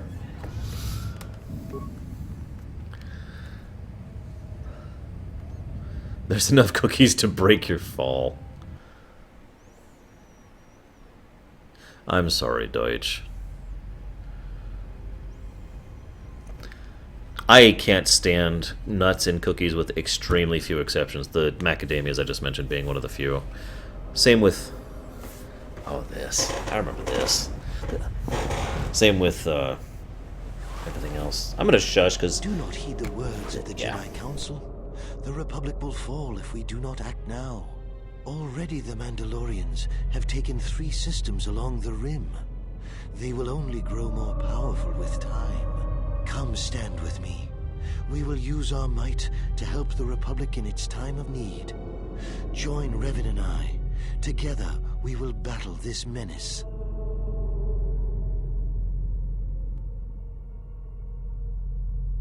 The Jedi Council is wise, but will take too long to deal with this threat. We must act now to stop the Mandalorians. I have heard of you. Your masters speak well of you, of your skills in battle. Join us.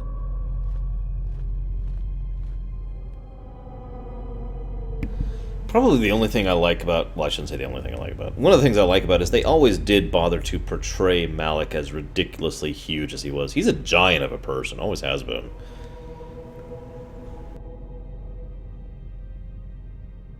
The Jedi Council is wise, but can make mistakes. History has proven this, time and time again. The Council seems content to watch, to debate, while entire systems fall to the Mandalorians. If we don't act now, there may be no Republic army to assist in the future. I sense you will join us. What are your reasons? So here's a question for you guys. Would you have gone with Revan and Malak? When they first recruited him, when they first went to the Jedi and said, we're going to fight the Mandalorians, help us, would you have joined with them? I'm just curious because it's an interesting question that isn't quite as cut and dry as it looks, but Hunter just mentioned it, and it's a good thing to think about, I think.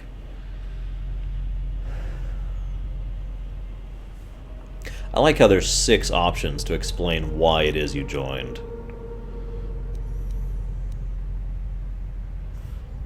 A good reason. Delay would have brought ruin, and there was much suffering. You had to act. I would have gone too, by the way. It was within our power to end the war, and the Council chose to debate behind closed doors while planets burned.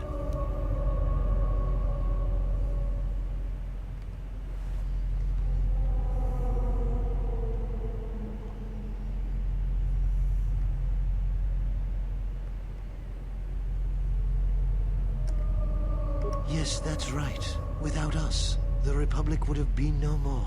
And the Council, their vaunted wisdom, bred only in action. And that would have led to destruction greater than anything born of the dark side. So, if you could do it all again, the real question is, would you? The Mandalorians await on the edge of space, eager to crush the Republic. You know how this turns out. Would you do it any different? Knowing what it costs you? Knowing what it costs the rest? Has anyone out there ever watched Deep Space Nine? I'm just curious, because... in Deep Space Nine there's an episode called In the Pale Moonlight, which is a damned good episode. And I don't want to spoil it too much, because I know some of my viewers still haven't watched Deep Space Nine, so we're not going to spoil it. But suffice it to say, Benjamin Sisko does something pretty bad. And he does that willingly and knowingly in order to accomplish a greater good. And the thing I was always left with at the very end of it was the idea that if Cisco had stared at it, even knowing what the cost was, even knowing how it would have happened in the end, would he have done it again? Honestly, I think he would have. But this is again leaning towards the difference between Cisco and the Justice Lords. I've always felt that Malik, possibly not Revan, but definitely Malik, had the Justice Lord mentality, that this was the right thing to do, and at no point in time did he feel guilty or regretful or blamed himself for the horrible acts they were forced to accomplish. But on the other side of the thing, we have the Exile. And I've always felt like the Exile hated the decision, hated himself or herself for the decision, hated being the one who pushed the button on Malachor 5, hated being the one who caused all that death and destruction, and yet, just like Cisco, would have done it exactly the same way, even knowing. So knowing all that would transpire, would you still follow Revan and I? Excellent. And now you are all alone. Would you join me now? You didn't follow Revan and I down our path. Join us. Your journey hasn't ended yet.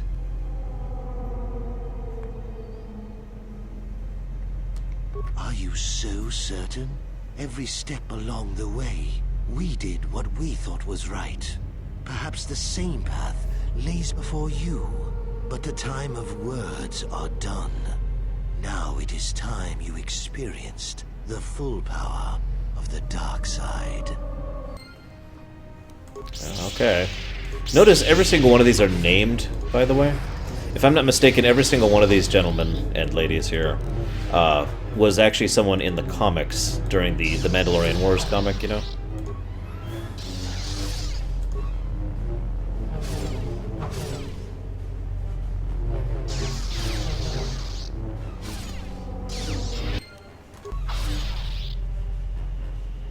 Also, this is an awesome section. I actually forgot about this. This is really, really cool. And probably the only section of Korriban I remember with any strong awesomeness. Yes, that's right. We're calling it awesomeness now. What do you want from me?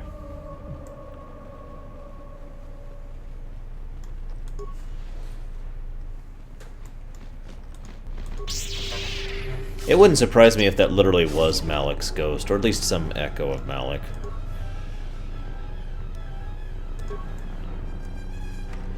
I believe the two are exactly identical in terms of overall quality, Sethos.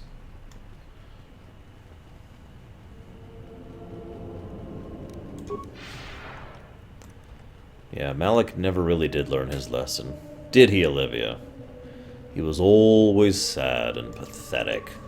Worthless, insignificant. He was the only Jedi who actually made Vrook feel like a real man.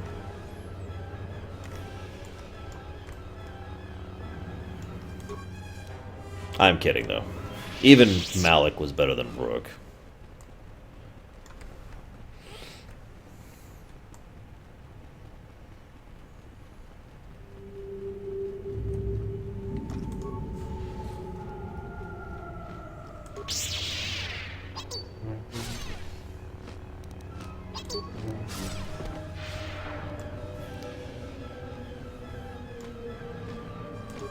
You ever wonder how these Shiraks get in here with all these sealed doors?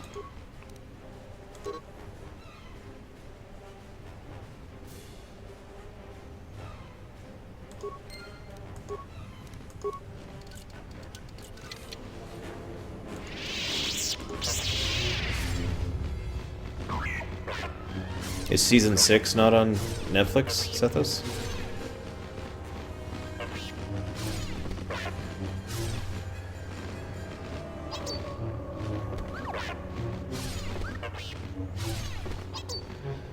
Deutsch, you are a horrible human being.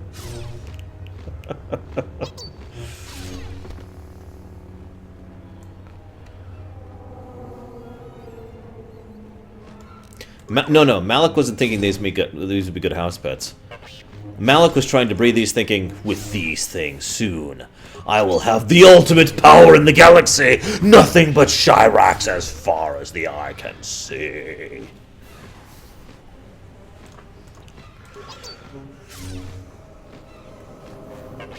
Also, Hunter, that sounds like a cool little AU story. Or Elseworld story, as I like to call them.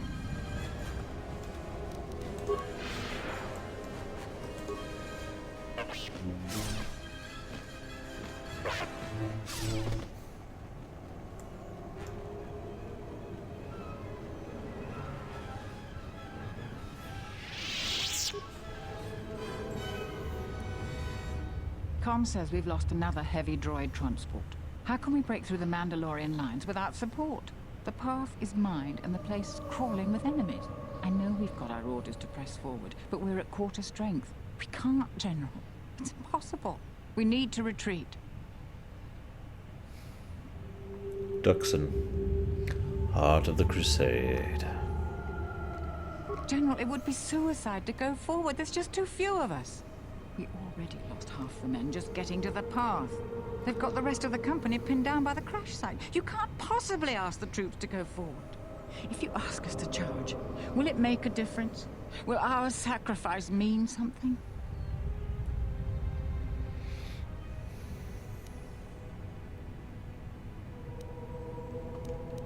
We will press forward if you ask it.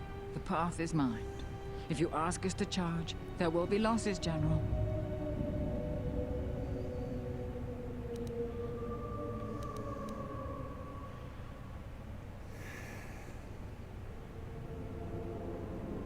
I don't remember where I talked about this recently. Maybe it was in a Voyager episode. But being a leader means not being able to make the easy choices. You don't get to soothe your conscience by sending yourself so you don't feel guilty in the morning. Being a leader means telling people, I want you to go die, because it is the correct choice to make. It's one of the most horrible burdens that exists in human society. I'll tell the men, General. Everyone, you heard the General. Charge! Charge!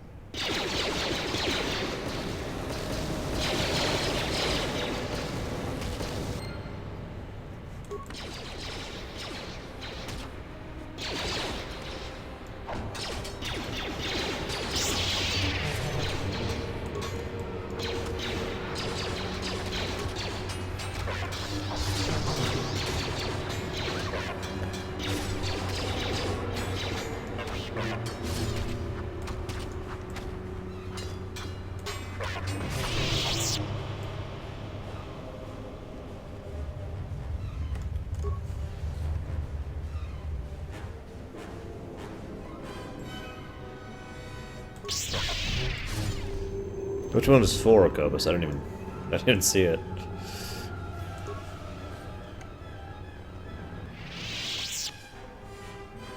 Hey, little Billy.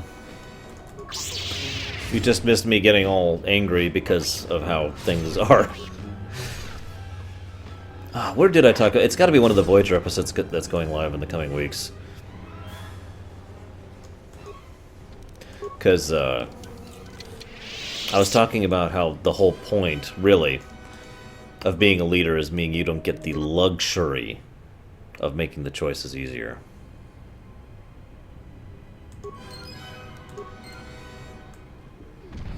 But whatever.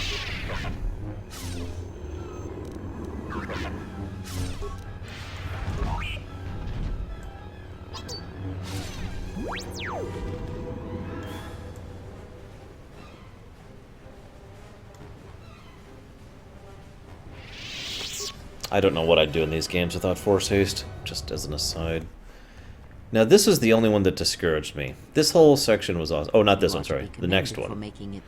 When we actually encounter Revan, finally, it actually bothered me, because Revan doesn't say anything. And it was just, here's Revan! And that was it.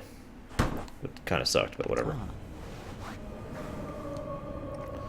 You've revisited the dark moments of your past, and now you must face the present. Your confusion is natural. The others and I will help you understand. Get away from her!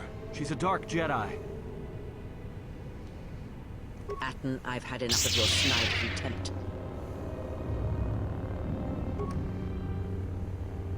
Hey, what's the commotion here? Stay out of this, Beodor. This is a personal dispute between Atten and myself. You're threatening Atten with a lightsaber, and I'm supposed to just stay out of it? No.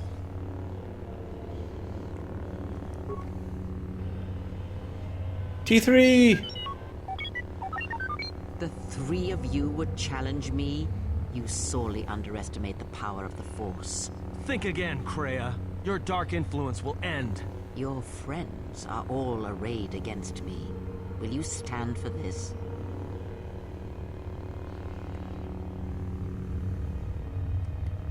You, of all people, would judge me so. Am I not worthy of redemption? Whoa! I didn't mean to hit that one, but okay. Whatever.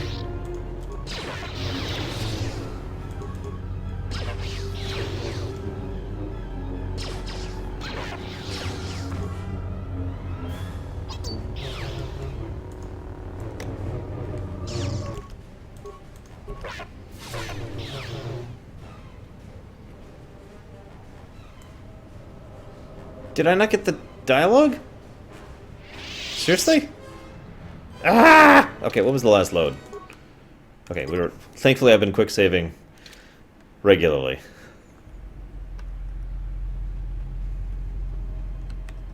You are to be commended for making it this far.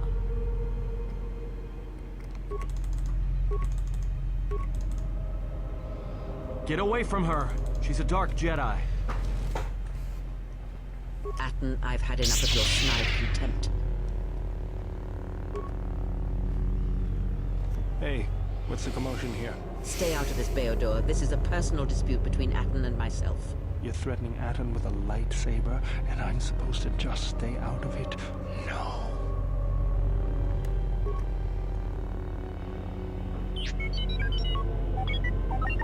The three of you would challenge me? You sorely underestimate the power of the Force. Think again, Kreia. Your dark influence will end. Your friends are all arrayed against me.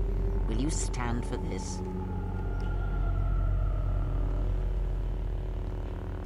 So you will do nothing? Apathy is death. Worse than death. Because at least a rotting corpse feeds the beasts and insects. Apathy is death. Apathy is death.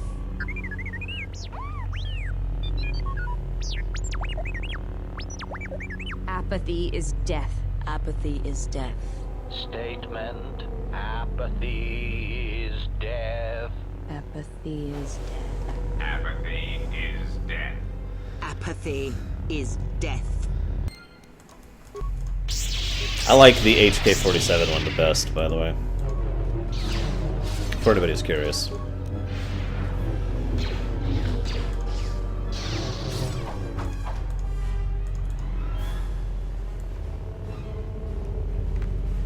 It makes sense that a place drunk with dark side energy would think that apathy is death. I mean, I agree. Kinda. But, yeah.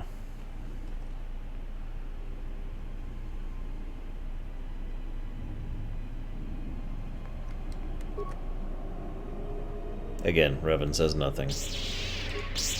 Hey look, it's a dark Jedi who looks exactly like me.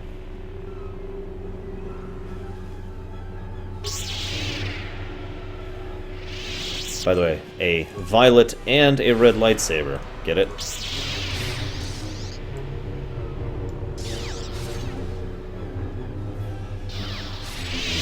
In this trial, I am impressed.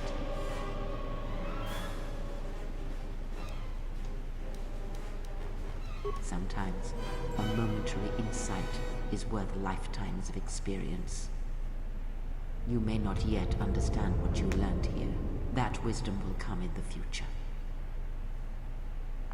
You overestimate the power of the tomb. Any change you feel is coming from within yourself. Instinctually, you know your true path. Trust in your feelings. They will lead you in conquering the many challenges that the future holds for you. Purple is the lightsaber that Revan used while he was using the light side of the Force. Red is the lightsaber he was using when he was using the dark side of the Force. Surely you have felt what awaits.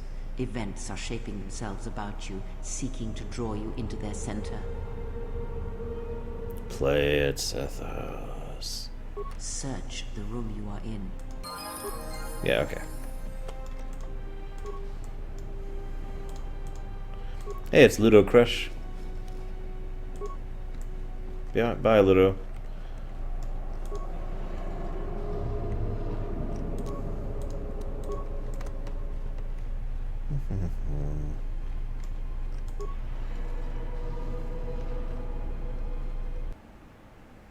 Chris Avalone, or Chris Avione, depending on how you pronounce his word, name, thing. Okay, we are officially done on Korriban.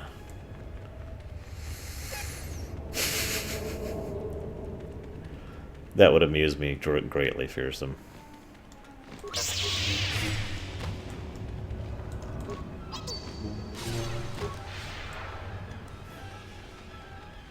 So what do you guys think? Is apathy death?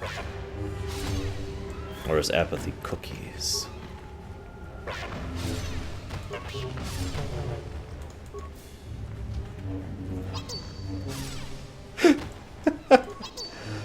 We've already done Dantooine, so I believe we are at the point now where all that's left is Onderon.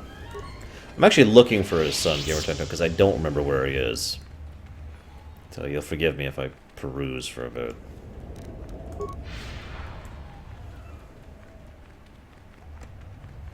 Exactly, little Billy.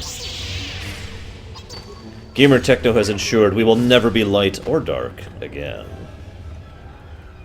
We will be true to ourselves and nothing else, for apathy is death. And cookies. Okay, where is this guy? Hang on, I'm gonna have to look this up. 1 second.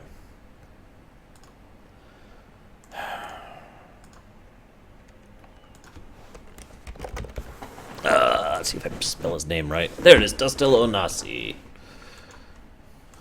Droid Factory, from what I understand, we can't do till later, which kind of sucks, actually. Blah, blah, blah, blah, blah, blah, blah, blah, blah, blah, blah, blah, blah, blah. Oh, okay. Shoot.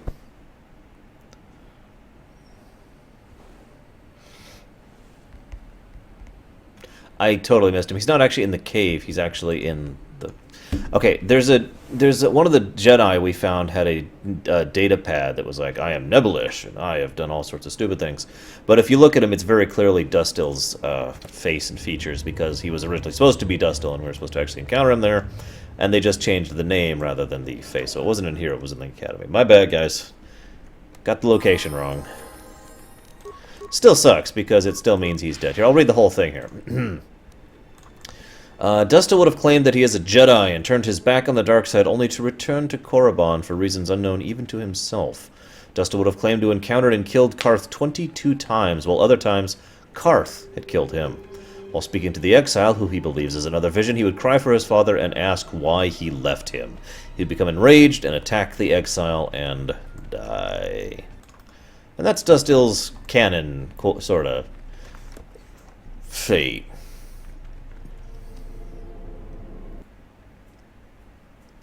So. Iridonian, I would like to speak with you about your assistant. My assistant? Oh, right. What is it? I believe he has it in his head that my relative size is comical. I find his disparaging beeps and whistles to be quite annoying. I thought only utility droids had size issues. If I am to continue to operate with him, I would appreciate it if you spoke with him about this. Otherwise, I will be forced to find a more permanent solution.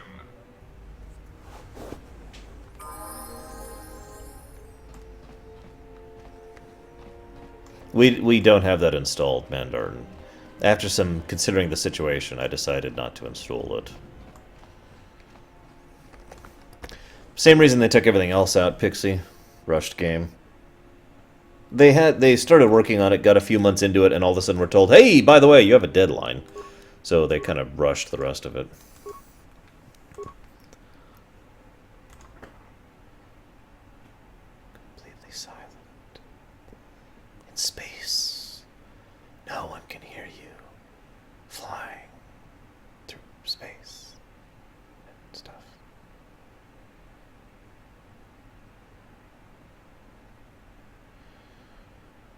Yeah, I agree, Wolf Dog.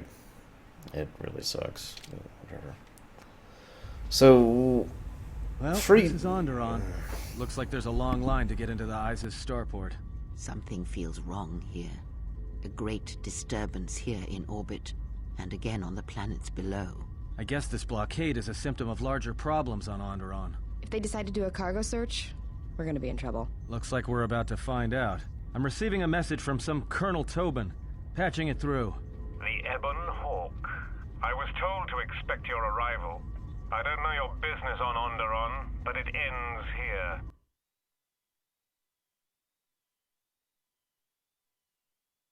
Gotta admit, these totally silent space sections are very accurate. I mean, yeah, Colonel Tobin is probably my least favorite character in the Onderon section, even though there is some sympathy to be had for him. Taken some hits. Barely. We can try to fight back, or I can outrun them and hide us on the jungle moon nearby. It's your call. This is cool. You actually have the option to skip the turret section, which we're going to be doing, by the way, because screw that. So yeah, Colonel Tobin is a... I hesitate to call him a lackey of Darth Nihilus. It's more like he's a lackey of one of the sections of the Sith, and therefore,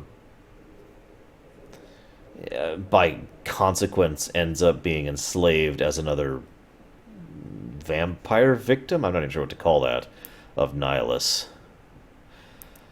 I'm told that, Full Metal. I haven't seen it myself. It would be cool to watch, even though Nihilus would win. Scion pulls himself together with the Force. You know, just once yeah. I wish someone was glad to see us. But no, if it isn't weapons pointed at our heads, it's someone trying to blast us out of the sky. I remember the days when welcoming committee used to mean something. That being followed by blaster bolts. Oh, what now? Well, the space battle's still going on overhead. Since they were so eager to use our hull for target practice, I doubt they're just gonna forget us. Well, I don't like it. Onderon is about as far from the core as you can get and still be in the Republic. But even out here, the locals have heard of us. We're lucky I was able to find this place to land. Looks like something has cleared away the jungle in a few spots around here. Any idea where we are? Looks like one of the moons of Onderon. Not sure which one. Hear the fireworks? Mostly jungle and mountain. I did pick up the remains of an old outpost near here. Maybe that's why there's all these clearings around. Maybe they were once settlements. There were no settlements here.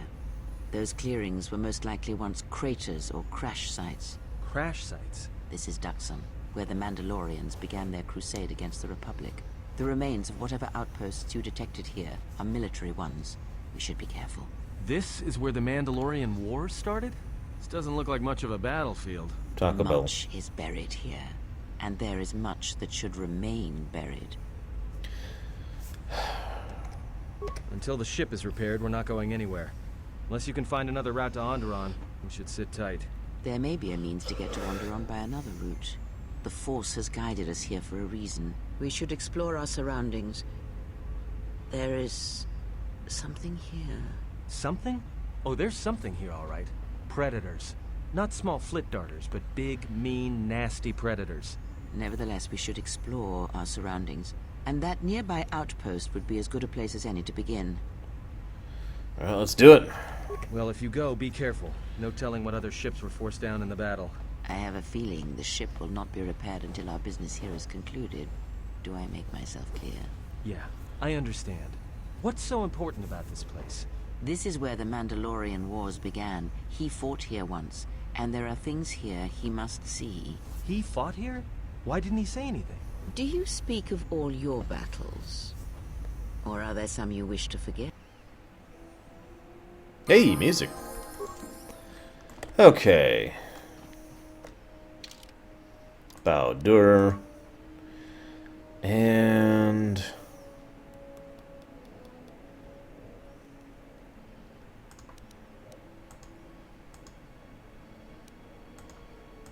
The Handmaiden.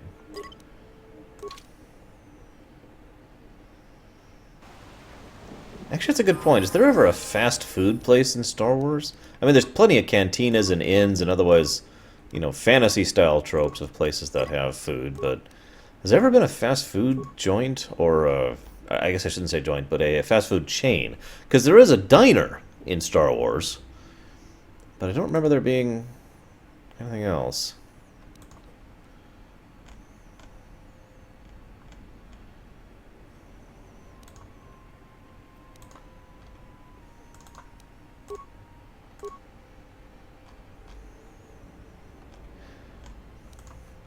Alright, fine. I'll get Force Lightning. Just for you guys.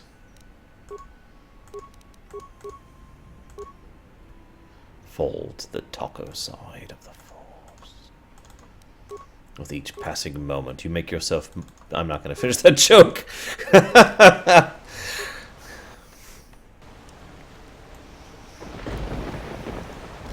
time is it? Here at Burger King, we believe that you can have it your way, even if it's served from the end of my lightsaber.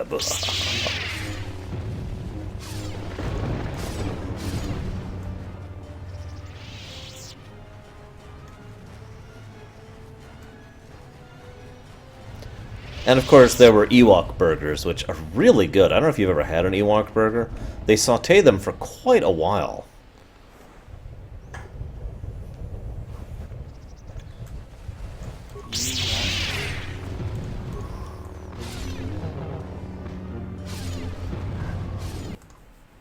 Oh my god, is that a real place? It's a fast food chain, the second largest fast food chain in the Empire, following TAG Restaurant Association's popular Biscuit Barons.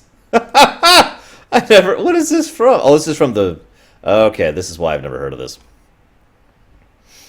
Gotcha. Yeah, this is from the magazine and stuff. If you want a juicy conversation and a hot cup of Arties, come to Dexter's Diner.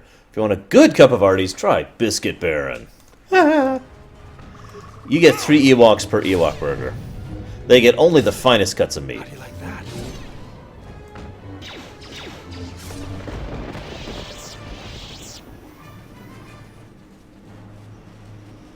I've got some news. The space battle is still going on. The Hawk's sensors just picked up a contact heading to the moon. Most of the ship's systems are powered down, so it's about all I got. That ship may have landed nearby, though. Or it may be on the other side of the moon. So you might want to prepare for another friendly Onderon welcome. Thanks, Atten.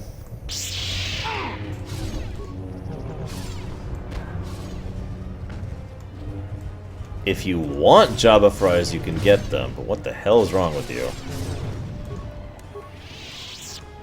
A challenge.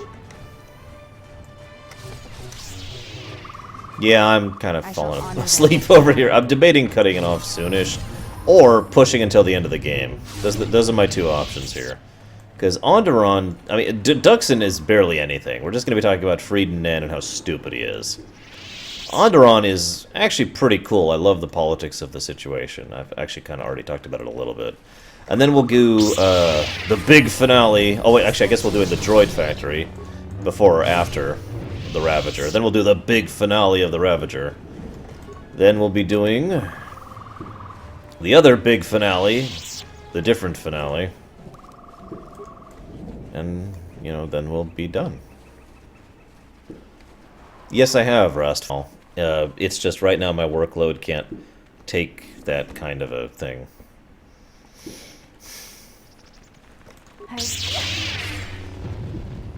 I mean, we can push to the end. I'm okay with that idea, really.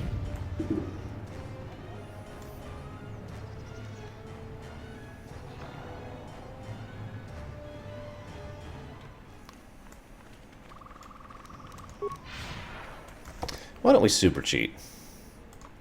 We're going to super cheat to make sure that we can push to the end even faster.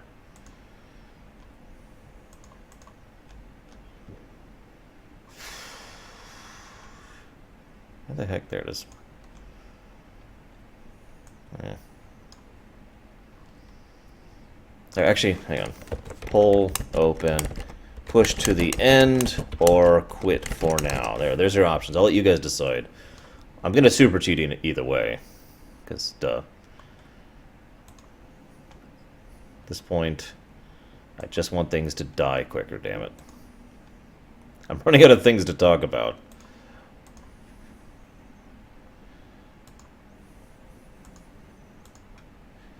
Okay.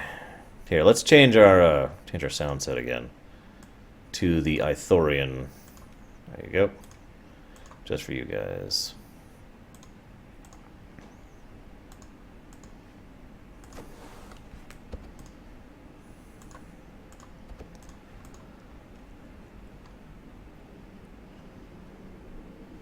See, we're not even fully light. We're 92, guys. Let's see.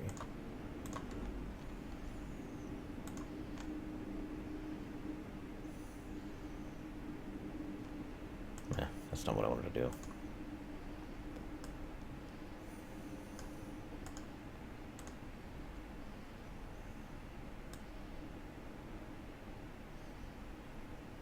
I can have a feat called Dark Side Corruption.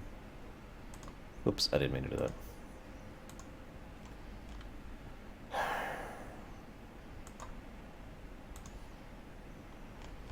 Yeah.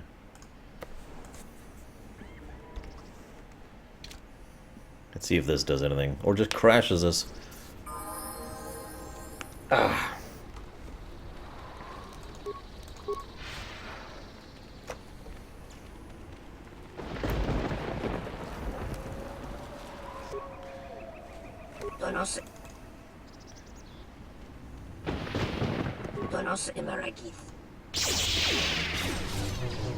Man, we're still only hitting for like 90 a hit.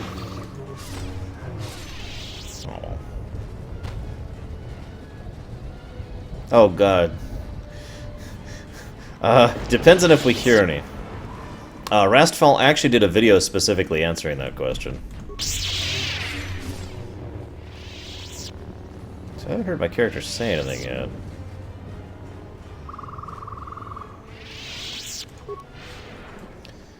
In summary, though, since you probably don't want to watch that video, I feel like Voyager has more to talk about, because it's not a situation where it's a good show or a bad show. It's an all-over-the-place show, and therefore has a lot to talk about.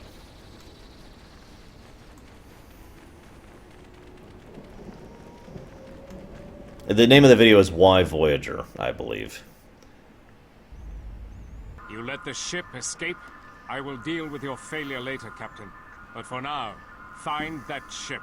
Our ally has indicated that the Jedi hasn't left the system yet. Send a detachment to Duxon. If you find anything, alert me immediately. Now get out of my sight. Sure thing, Colonel Idiot. Seriously, I can't stand Tobin. He's such a weenie.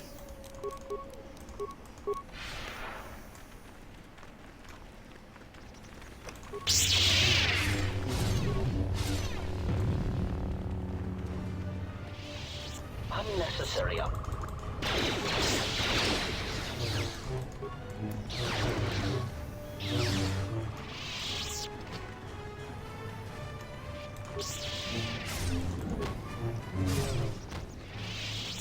He is a weenie. He doesn't have one, though. That's why he's so upset all the time. He lost one in a tragic smelting accident.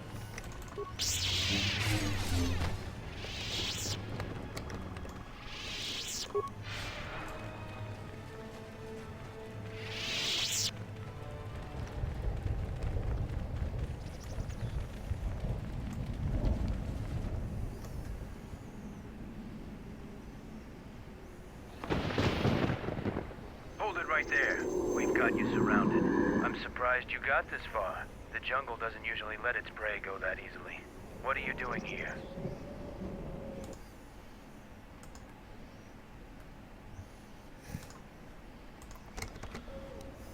Yes, Axcac.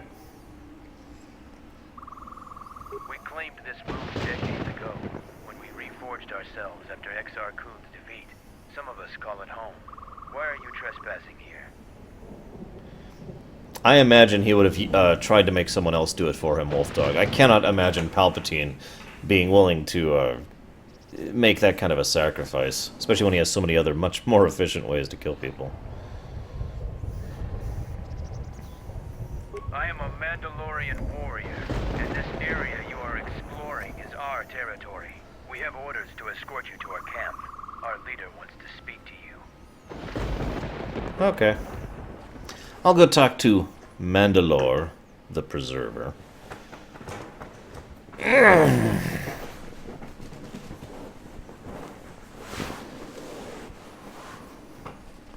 not going to be doing most of the optional quests here because they're not really worth doing. Sorry, guys. In fact, I can only remember 2 off the top of my head. We will be talking a lot to Mandalore, though.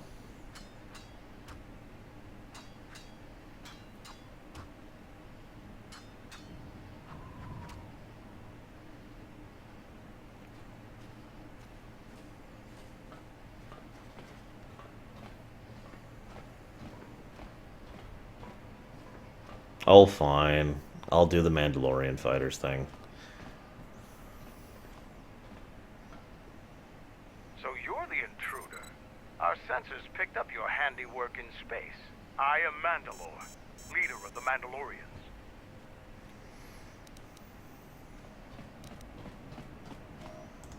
Scattered perhaps, but we're still alive. Alive and rebuilding. This used to be the heart of the Mandalorian war effort. From this complex, we commanded an armada that had the Republic on the run. It didn't last. I've always had this weird impression that some of these suits, you know, the really well-built ones, have, like, internal air conditioning.